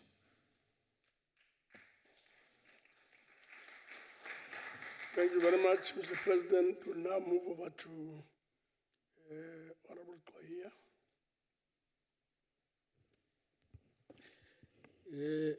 Thank you very much, Honorable Chairperson. We just want to bring to the President's attention the importance of this particular matter and emphasize it. That indeed many lives have been lost. We want to emphasize that and are still continuing to be lost. But what we wanted to check with the President, is it possible that as the Department of Mineral Resources gets updates, they keep dynamic contact with those victims so that they are brought on board in terms of the developments, but also taking it further to check if there are possibilities of the bar investigating this particular matter, particularly on the allegations of misappropriation of these funds by the parties in leadership. So those are the two things that we wanted to check, President. Thank you. Thank you, Chairperson. I think the answer to that is yes. We will, as I said in my initial reply, will want to be kept informed of this, and we will want to follow the money, as it were, and see exactly how that has been done, because there are problems here, and I think let's wait for all the reports to be brought, and we will communicate with the ministry, ensure that the minister does follow this up, which in a way should not be that difficult to do, particularly in view of the fact that the lawyers who've been involved and the trustees who've been involved have said that they will give us updated reports. So we will be waiting for those updated reports. And where there is malfeasance and foul play, obviously those should be taken up with the various bodies, whether it is the bar or any other entity, that should be taken up. And indeed, if there is any crime that has been committed, that needs to be followed up as well. So I'm confident that this matter, having come to light, will now be followed up at the ministerial level, and we will make sure that we get to the bottom of all this. Thank you very much. Thank you very much, Mr. President. Morentia, Honorable Morentia. Thank you, Chairperson. Mr. President, you have answered the question. I don't have a question, but I think getting the opportunity, I just need to thank you for the way in which you handled the situation of the people of the Northern Cape, because this asbesto issue is really killing our people. Thank you.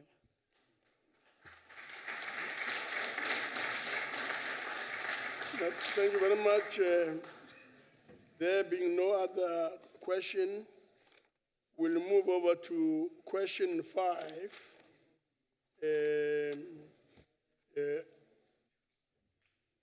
Asked by Honorable C. Labuskachne on plans to reduce gender-based violence. So, let's see that. Many hands.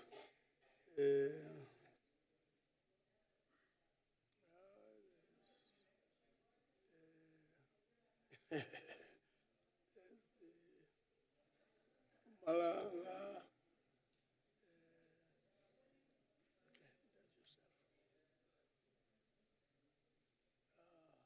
There are too many hands.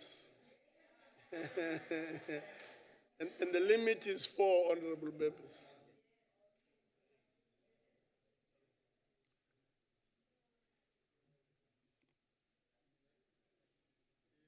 Yes, we will then allow the President to proceed. Thank you, Honorable Chairperson. Honorable members, a vital pillar of our emergency action plan on gender-based violence is to strengthen the criminal justice system. This is to ensure that justice is served. This is also to ensure that perpetrators are held to account, that survivors do not suffer secondary victimization, and that the law does act as a deterrent. In pursuit of these goals, members of the South African Police Service undergo training programs to professionally assist victims of gender-based violence. This training includes programs on children and youth at risk, domestic violence, vulnerable children, victim empowerment, and a first responder to sexual offenses learning program. More than 5,000 members have been trained since April 2019. In addition, there is an initiative to train and capacitate female South African Police Service members who are placed at client service centers on the sexual offenses for investigators learning program. This training is aimed at creating a conducive setting for gender-based violence victims, especially female victims who find it difficult to report such crimes to male officers. In addition to these measures undertaken by the police, the Department of Social Development and the Department of Women, Youth and Persons with Disabilities have put in place a package of social services to improve investigations and increase conviction rates of offenders. Government is providing funding to NGOs operating in some police stations to provide counseling and psychosocial services to the victims of violence. Among other things, this is meant to enable victims to give quality statements and reduce the number of cases later withdrawn by victims. Government is recruiting more social workers to reduce the huge workload for the police and social workers. The Department of Social Development is currently managing the Gender-Based Violence Command Center which provides online counseling services such as trauma, debriefing, and psychosocial support. And there is a toll-free number that people can phone. The Gender-Based Violence Command Center is a partnership with the private sector. It is imperative that other private sector institutions also work with the government to raise awareness of gender-based violence in this manner.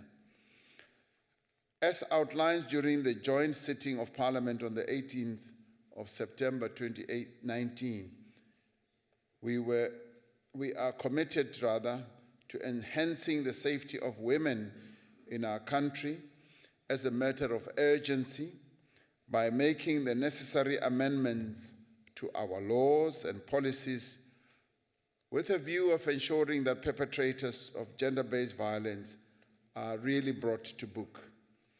Government is making substantial additional funding available for a comprehensive package of interventions to make an immediate and lasting difference. These interventions are being implemented across several departments as we speak, with monitoring and evaluation systems being put in place to ensure fast and effective progress. I thank you.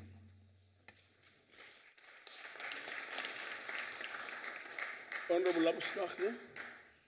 Thank you very much, Chair. Thank you very much, Mr. President, for the feedback on the mechanisms to improve the quality of investigations and convictions of gender-based violence offenders. As you well know, the Western Cape Province implemented a new safety plan where they appointed 3,000 new enforcement officers and 150 investigators to prepare dockets. Furthermore, each minister has been assigned a safety priority for which they undertook to be accountable. So, Mr. President, the Police Minister, Mr. Bekacheli, told the National Assembly last month that by the 14th of October, which is next Monday, all police stations across this country will have sufficient rape kits. So I would like to know from you, will you give us the undertaking today that there will be at least one rape kit for children and one rape kit for adults in each police station across the country by Monday, the 14th of October?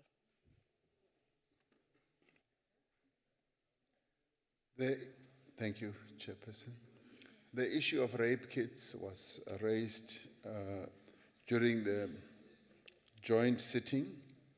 We realized that there were quite a number of police stations in our country that do not have the kits and the rape kits that are essential to ensure that we immediately address the question of rapes that are perpetrated against women and children. And we are now on a drive to make sure that each police station, as you correctly say, does have its own rape kits. And I will be monitoring this myself because it is a matter that was raised by women. The women of our country raised this with me and asked me as president to make sure that there are rape kits in all the police stations. And it was a directive from myself to the minister that that should be the case. So I will be following this up and to make sure that it does indeed become a reality. Because it has been found that the police stations that do not have the rape kits are not able to administer the necessary care to rape victims. And this is a weakness that we want to address, and we will make sure that it does happen indeed. So yes, we'll make sure it happens. Thank you very much. Honorable Matebula.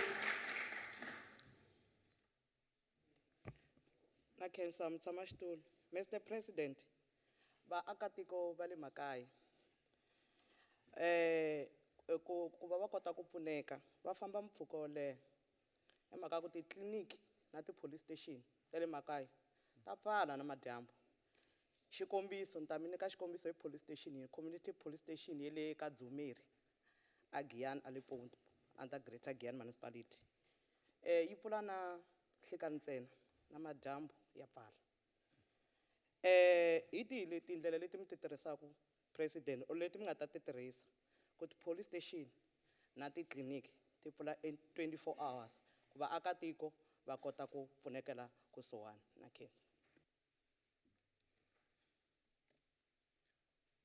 Thank you, Chairperson. Na swi tiva ku ri ku na titliliniki letin'wana leti nga pfuliku namadyambu ta pfala hi va ma 5.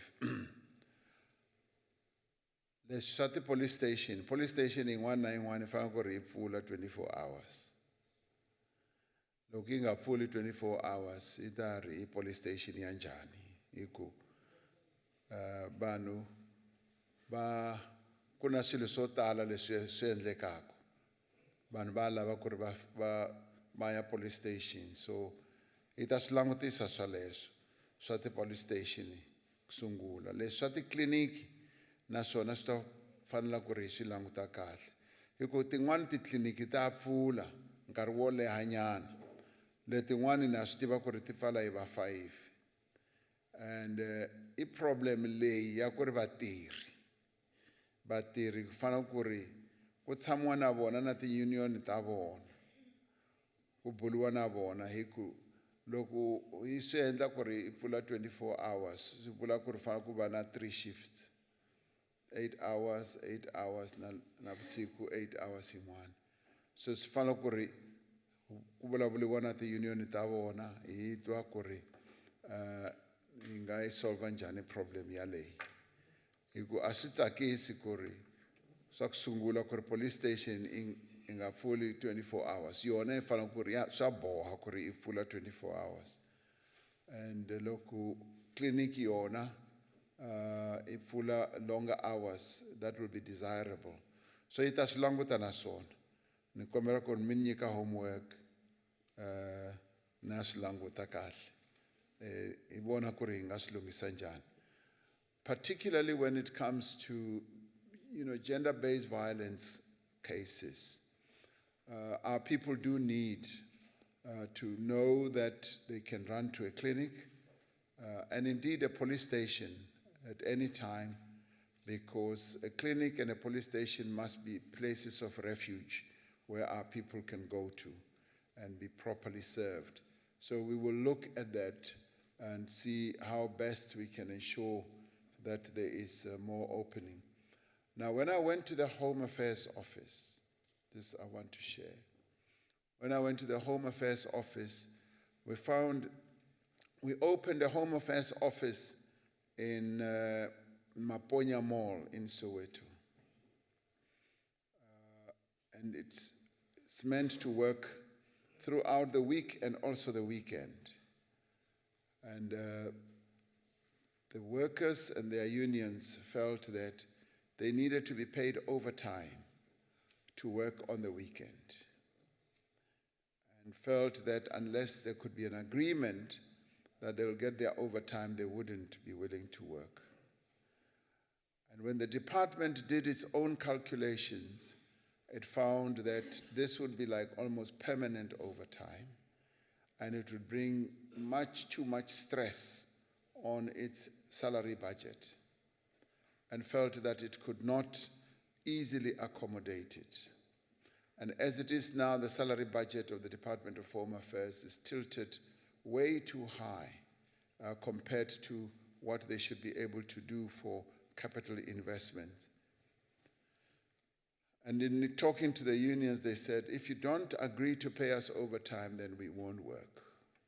And as a result, this facility, which I went to 2-3 years ago and found it an absolutely fantastic facility, which is in a shopping mall, right in the township, a modern service facility which incorporates the various departments of government, including labor, including home affairs, including social development, and many others. Now, I was told that it does not open over weekends. And it actually militates against the intention that we had, because the reason we opened it in a mall was that people go to the mall over weekends. That's when they have time to go and get government services. Now, it does not open, and I have said that we now need to talk to the unions so that we get unions to agree to get time off.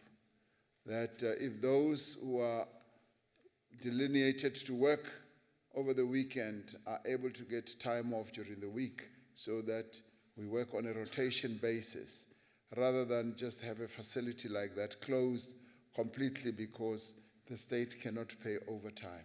So the issue that you are raising raises those types of issues that we need to discuss with our labor partners. And we need to talk to them and negotiate with them and see exactly how all of us can be committed to continue giving service to the people of our country. So the matters that you've raised will be addressed, will be attended to. Thank you very much. Thank you very much, Mr. President. Yes, Mullah. Thank you, Chairperson, and thank you, Honorable President, for your response.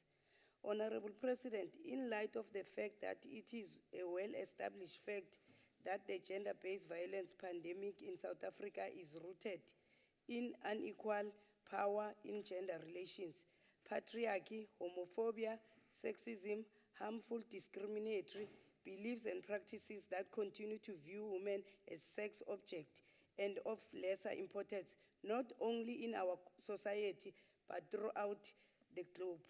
What processes has the government put in place to address these proven root causes of gender-based violence, especially in building a new generation of men who respect women and treat them with utmost dignity and value? I thank you.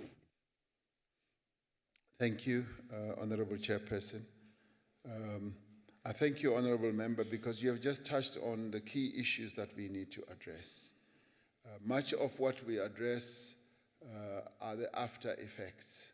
We're dealing with acts that have happened and manifest themselves through either rapes or killings, and the abuse of women, and the total disregard of the importance and the dignity of women.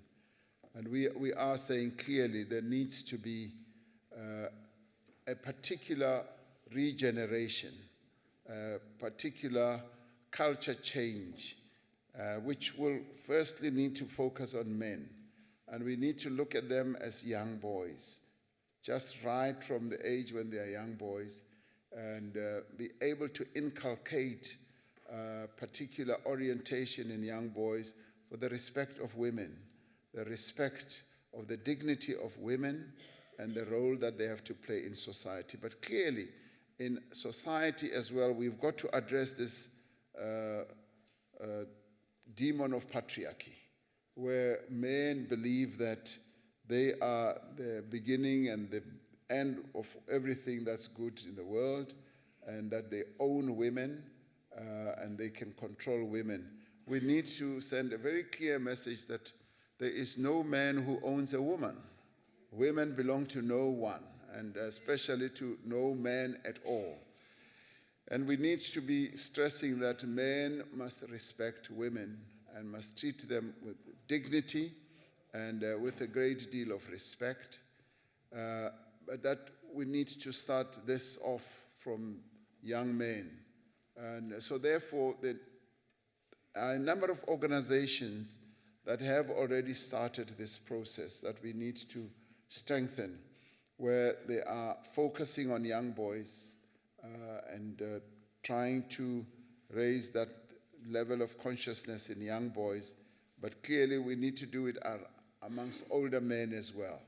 So we need to launch a massive campaign amongst older men as well, that they should know that gender-based violence will never be tolerated in South Africa, and we should do things that will act as a deterrent, that should prevent them from wanting to abuse women. And that is why we are also focusing on the criminal justice system. Make sure that the criminal justice system is effective and efficient enough as to act as a deterrent. And that is why when the women of our country raise the issue of if you rape, you must know that you get life. And life means life. And if you kill a woman, you must know that you'll get life, and life means life. It means you never come out of jail. So hoping that that in itself acts as a deterrent, we still need to do quite a lot of work amongst men, amongst young men, and indeed older men as well, because that is where the patriarchy is to be found, where men believe that they are much more superior than women. So it is a process and a struggle that we must embark upon. That's why we call on all society to join us in this, to make sure that in the end, the women of our country are given the dignity that they deserve, and that their rights are also respected and promoted. Thank you very much. Thank you, Mr. President. The last supplementary question goes to Honorable Christian.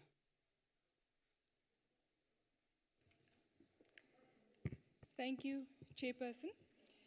Mr. President, it is vital that we professionalize and train our police. However, the police to population ratio is an indicator of just how off track we are at the moment. In South Africa, the 2018 national ratio was almost half of the minimum acceptable level, according to the UN. Unsurprisingly, these police stations with the highest police to population ratios also have some of the highest crime statistics in our country.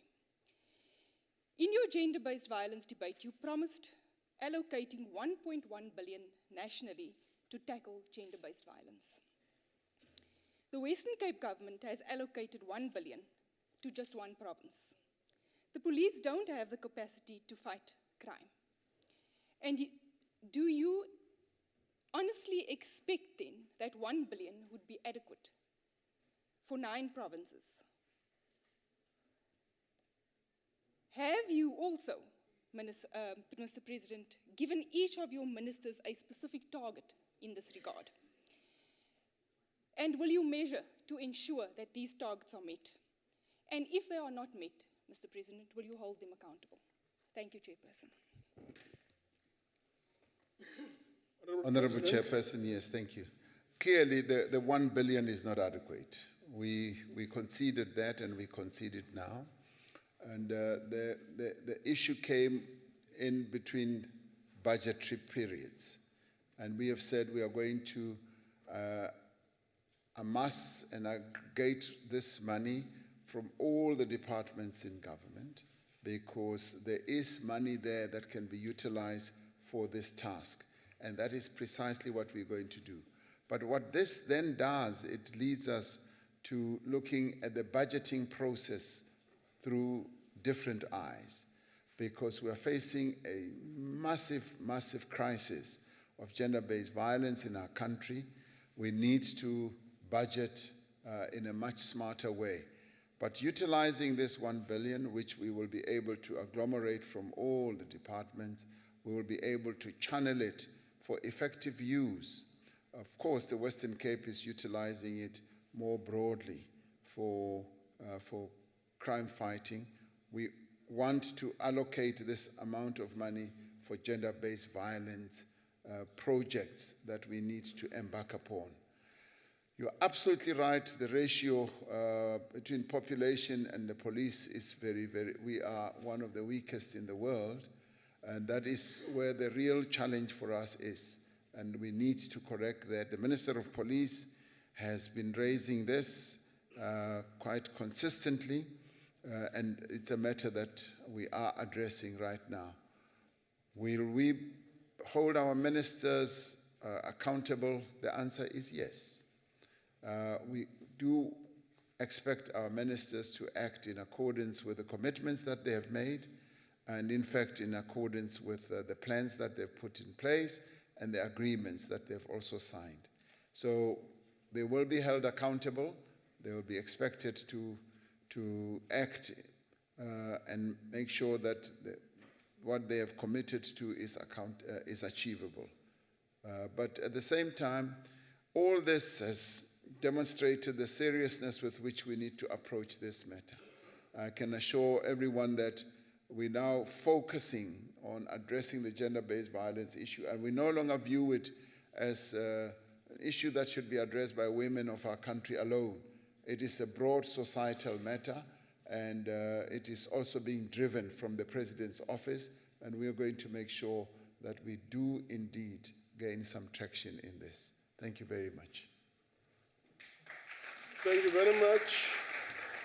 The last question is question 6, that deals with strategic economic interventions. And the question is being raised by Honorable S.J. Mohai. Mr. President. Honorable Chairperson, thank you. Trade tensions have contributed to uncertainty and slow growth in the global economy. This has negatively affected our own country and indeed many other countries around the world. The decision by the US to increase tariffs on steel and aluminum imports has had a direct impact on our own country. In response, the Department of Trade and Industry and Competition has presented a series of submissions to the US authorities to exclude our goods and products from these duties, as South African exports do not pose a national security threat to the United States. While South Africa has not obtained a country exemption, the government's intervention has achieved important relief for the industry in the form of product-level exemptions on 36 steel and 161 aluminum tariff lines. We continue to raise our concerns about these duties with our US counterparts, particularly as it relates to the potential for job losses in South Africa. More widely, we continuously encourage the large trading nations to seek a resolution to their differences in appropriate multilateral trade forums and within the context of the rules-based trading system of the world. In an effort to diversify trade towards the African continent, South Africa played a leading role in guiding negotiations around the establishment of the Africa Continental Free Trade Area. The South African government's approach is based on developmental and investment-led African economic integration. The AfCFTA will in time create a market of 1.2 billion consumers with a combined GDP of over $3 trillion. As South Africa exports mainly value-added manufactured goods to the African continent, the AfCFTA represents an important additional source of export market development against the background of the trade tensions that are taking place amongst the major economies of the world. The agreement will fundamentally reshape our own economy, and as it is also expected to reshape the economies of various other countries on our continent. Already, exports to other African countries support about 250,000 jobs, and it is the fastest growing part of our manufactured exports. We are working with other African countries to finalize the detailed modalities and benefits of the AfCFTA. Beyond Africa, we are working to increase the volume as well as to address composition of our exports, to shift from simply selling raw materials to the rest of the world and importing finished goods from various countries in the world. South Africa, along with 5 other countries in the Southern African region, has concluded a new trade agreement with the United Kingdom in the event of a no-deal Brexit. Without such a trade agreement, a no-deal Brexit would have a negative impact on the South African economy, but more importantly on the jobs and exports. The UK remains one of South Africa's key trading partners. In 2018, the UK was the fourth largest destination for South African exports, with bilateral trade between the two countries amounting to more than 140 billion rand. An exit in which the UK leaves the EU without any agreement of succession would add significant additional costs to the exporting and importing of goods. This would impact a range of industries, including our motor vehicles, our auto components sectors, the wine and the food sector as well. In some cases, this may lead to a loss of exports completely. The new agreement will effectively replicate the terms of trade present in the existing SADC-EU Economic Partnership Agreement in respect of tariffs, of quotas, of rules of origin, and health and safety regulations. This agreement is important for the thousands of South African workers whose jobs are dependent on trade, and particularly this trade, and for investors who have utilized South Africa as an export base to the UK and to the rest of the world. So these matters are being dealt with the seriousness that they deserve, because we want to forestall any calamity that would descend on our own country and affect the livelihoods of our people. Thank you very much.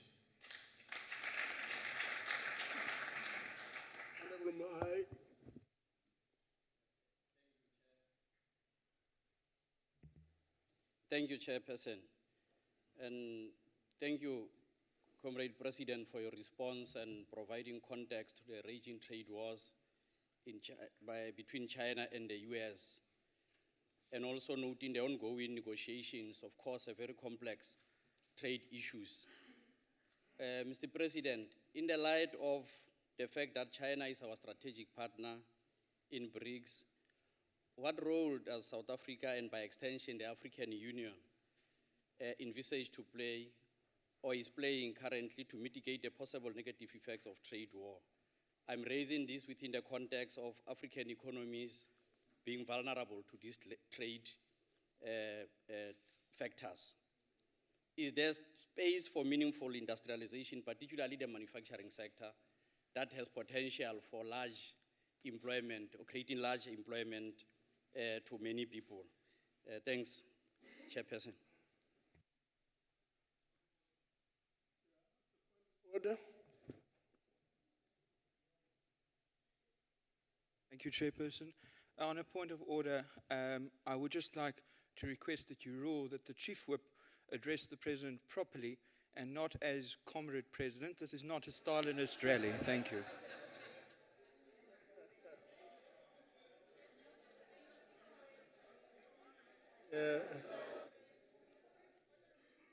That's not a point of order. And that being the case, let's proceed.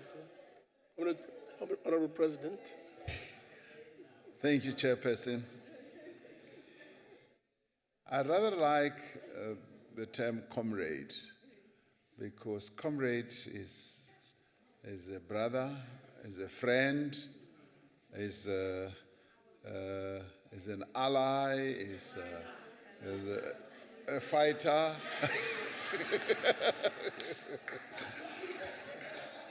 So it's all those wonderful things.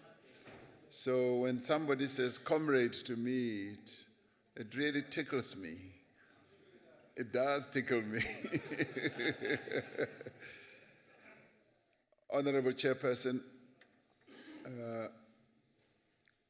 Honorable Muhai, yes, the important thing for us is to make sure that we consolidate our alliances with those that we share common views and vision with.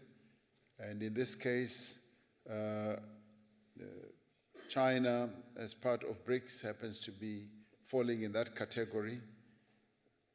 We not only do that because we belong to BRICS together, but because we have the same views and objectives and subscribe to the principles of a multilateral system in the world and a rules-based system where we are able to cooperate and collaborate more effectively in multilateral organizations and share views and where there is no unilateralism.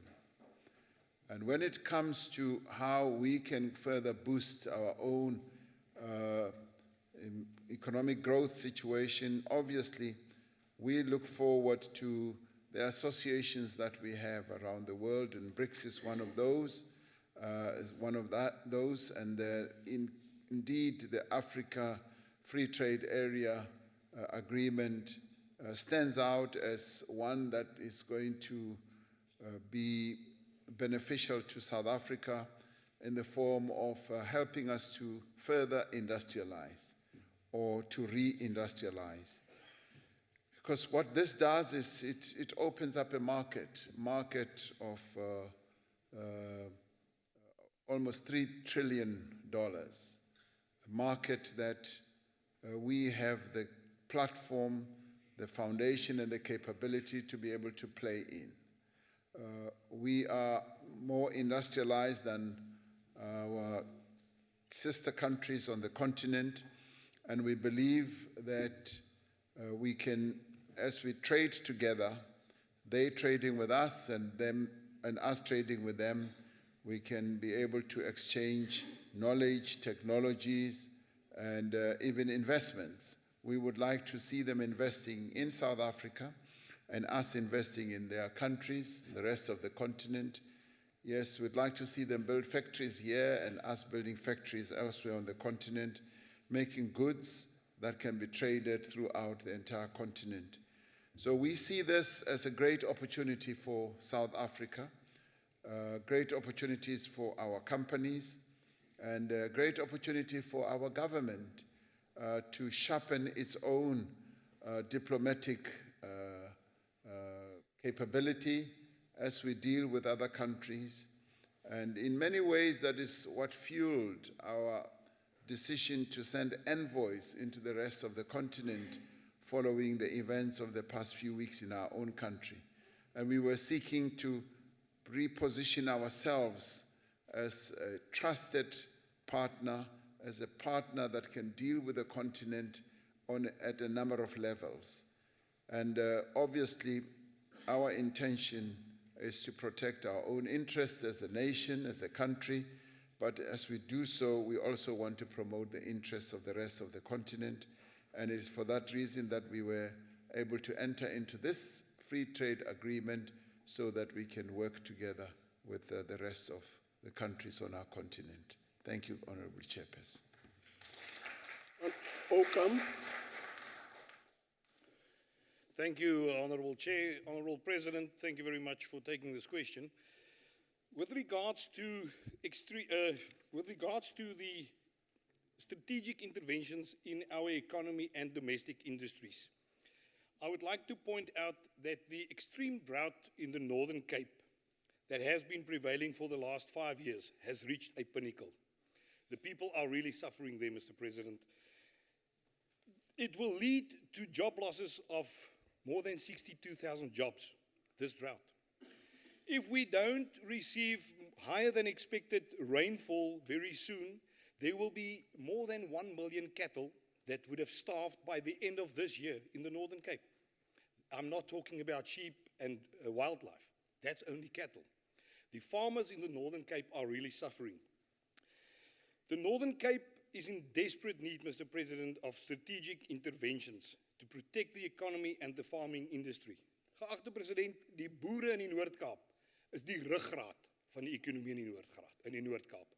En daardie boere het nodig dat u die Noord-Kaap spoedig as 'n droogte rampgebied verklaar. My vraag aan u is, wanneer gaan u dit doen? And how can we then put in the required budget and legislation to action this mitigating drought, the mitigating effects on this drought that we so desperately need? Meneer die president, die boere in die Noord-Kaap het u vandag nodig. En hulle het nodig dat u hierdie droogte in die Noord-Kaap tot 'n droogte rampgebied verklaar so spoedig as moontlik. Baie dankie. Thank you, Honorable Chairperson.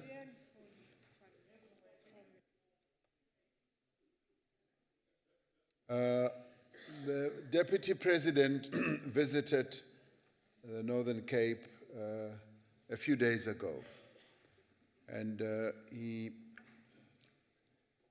gave me a report that was not pleasing at all, that the drought is having a devastating effect.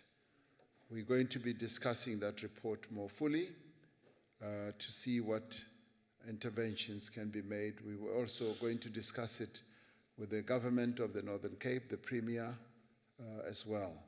We are well aware of the dire situation in the Northern Cape that will affect jobs, and you are saying 63,000 jobs, but it will also affect a number of livelihoods. So we are well aware of that. Evil weet wanneer gaan ek dit doen. Ons sal nou eers praat, mooi gesels in government, and thereafter together with the Northern Cape government, and we'll see what measures that we are able to come up with. But thank you very much for raising the matter. Thank you. Bye, Dankie.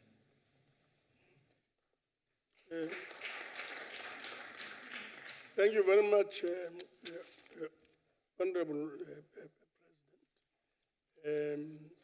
That was the last question. I see your hand is now up. You'll be last. Okay. The robbing game straight. Thank you. There's only one spot left. Brian. Can I proceed, Chair? Chairperson? Yes, please proceed. All right. Thank you, Chairperson. President, since in 1993, actually, to be precise, the manufacturing sector was contributing about 23% to the GDP. And fast forward to 2019, especially as in today, the manufacturing sector is contributing about 13% to the GDP. And by the look of things, by 2030, it's going to be possible that it might end up contributing, say, about 5%. And that is because of two reasons. The first reason is the failure by the government to protect the manufacturing sector. And the second reason will be the failure by the government to stimulate the domestic demands of the goods that are being used on a daily basis by people. So now, and as government, we continue to buy some of these domestic things from countries like China, India, etc. So why is the government not establishing a manufacturing company that will cater for those domestic goods that we use on a daily basis? Because as government, we even buy linen for our own hospitals from China. So why is the government not establishing a manufacturing company, especially in the rural areas where there is a lot of demand and there's a lot of unemployment, especially youth? Thank you. Thank you, Honourable Chair. Clearly, the manufacturing sector in our country is under a lot of stress. And you're correct that the contribution of the manufacturing sector has gone down over the many years, but so have others. Mining used to be at a high level, it also gone down. And mining is supported by manufacturing. As soon as mining goes down, manufacturing will also go down. And we've seen tertiary going up, but at the same time, we've all been saying that we need to re-industrialize our country. And when we re-industrialize our country, it will mean that manufacturing will be re-boosted, and we'll be able to see firms making goods that are bought in the local market. Now, our market is a small market. We're a small market in the broader scheme of things. But at the same time, we need to focus on manufacturing and also focus on export. We should be looking more to making goods that can be exportable. And it is for this reason that we are saying the Africa Free Trade Area Agreement offers us a $3 trillion, right, almost on our doorstep, market that we can exploit. And that then calls for precisely what you are saying: boost the manufacturing sector, support firms and companies that can go into manufacturing. And it is for this reason that we are supporting the Black Industrialist Program. Black industrialists who we are bringing into the industrial sector and helping to turn into manufacturers. But we're also focusing on small and medium enterprises that are manufacturing oriented. If you look at various other countries like Germany, almost 67% of their firms are small firms, but they are manufacturing firms. They are not your big mega firms, but small, and they drive the economy of that country, and that's precisely what we believe we should do. Government should act as a facilitator, should facilitate, it should act as an enabler, it should act also as a regulator. And government should also provide the necessary incentives to let others be the real actors. You cite a very good example of bed linen in hospitals. Now, there is a company that we've supported as government that's run and managed by people with disabilities, and they make bed linen for most of the hospitals. Now, a number of hospitals or provinces were no longer buying from it. We're now turning them around. They used to employ quite a lot of people, then they went down. They are now being rebooted. We are now supporting them more and more so that we buy linen locally. Now, the other issue, of course, is localization. We want to focus more and more on localization to have goods that are made in South Africa so that we're able to get more and more South Africans to buy. Now, the issue of demand in our market is low.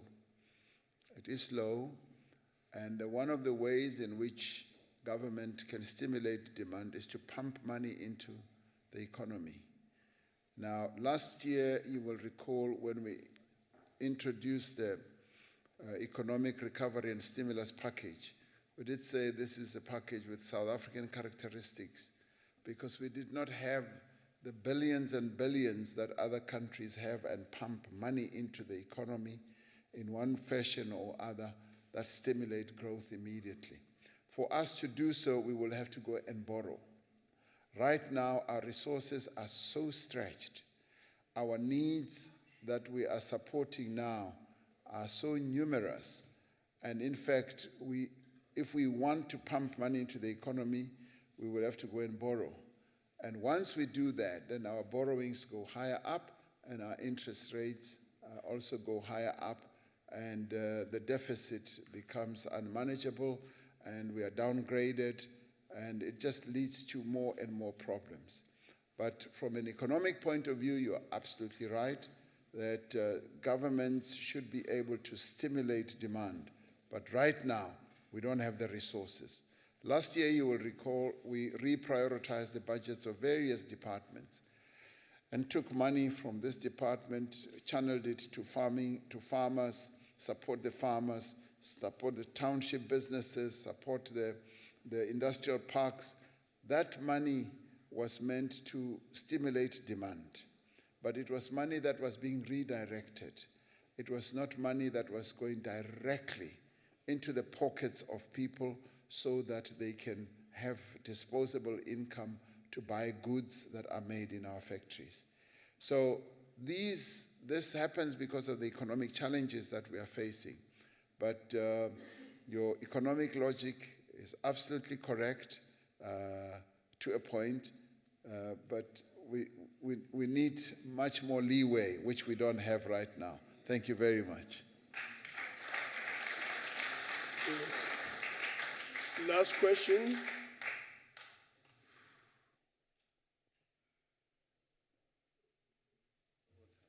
From the youngest member of the. Thanks, Chairperson. Allow me to also join members in welcoming the President's intervention in positioning our economy in the global trade. When everything is said and done, President, would like to ask, is there monitoring and evaluation of impact of these interventions on youth, women, and people living with disabilities? And if not, why not? If so, what are the relevant details? Thank you very much, Chairperson. Thank you, Honorable Chairperson. Yes, there is a focus on evaluation and monitoring. We are focusing our attention on what needs to be done for young people, particularly in terms of getting them to be players in the economy. We have accepted that we are facing a crisis where many of the young people in our country are unemployed, and we therefore need to do something. And we've decided that we are going to come up with a number of initiatives and measures to bring more and more young people into the world of work. And we are therefore, in the presidency, working on a number of measures, some of which will be implemented soon and in no time. When it comes to the empowerment of women, we've said that we want women to be properly empowered, and every program that we embark upon should have the women empowerment element, not forgetting people with disabilities. So all this is being focused on, and the monitoring and evaluation will be focusing on making sure that we do take positive actions in all these matters, because we should not be able to carry on knowing very well that we've got a major problem around these three. People with disabilities, they need jobs, they need to be properly economically empowered, and the Department of Women, Youth, and People with Disabilities is focusing on that. But we also want it to be a much broader societal responsibility. It should not only be balkanized in that ministry, it should be something that all of society, various institutions focus attention on. We would like to see people with disabilities being employed. And we are not seeing that happening. And I'm calling on companies and in the private sector as well as the public sector to employ people with disabilities, because they need that economic empowerment as well. Similarly, the empowerment of women should be much broader than just being a responsibility of the Department of Women and Youth and People with Disabilities. And when it comes to the youth, we are embarking on a number of programs.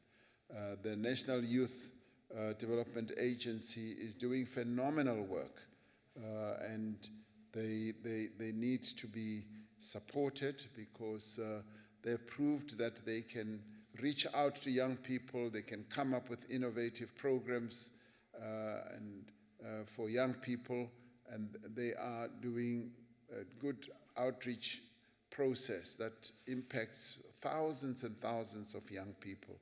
So all these matters are matters that are being addressed and looked at on a continuous basis. Thank you very much, Chairperson. Thank you, Mr. President. As the President takes his seat, let me just emphasize on a word of appreciation to the Premier of Northwest and the Speaker of Northwest. I see Cherindo is here from Limpopo, the MECs and other special delegates from all the provincial legislatures who are with us today. A word of appreciation. And to continue, just to emphasize that I think we should all really also appreciate time that the President has taken to be with all of us, and to thank the President for availing himself to take and answer our questions.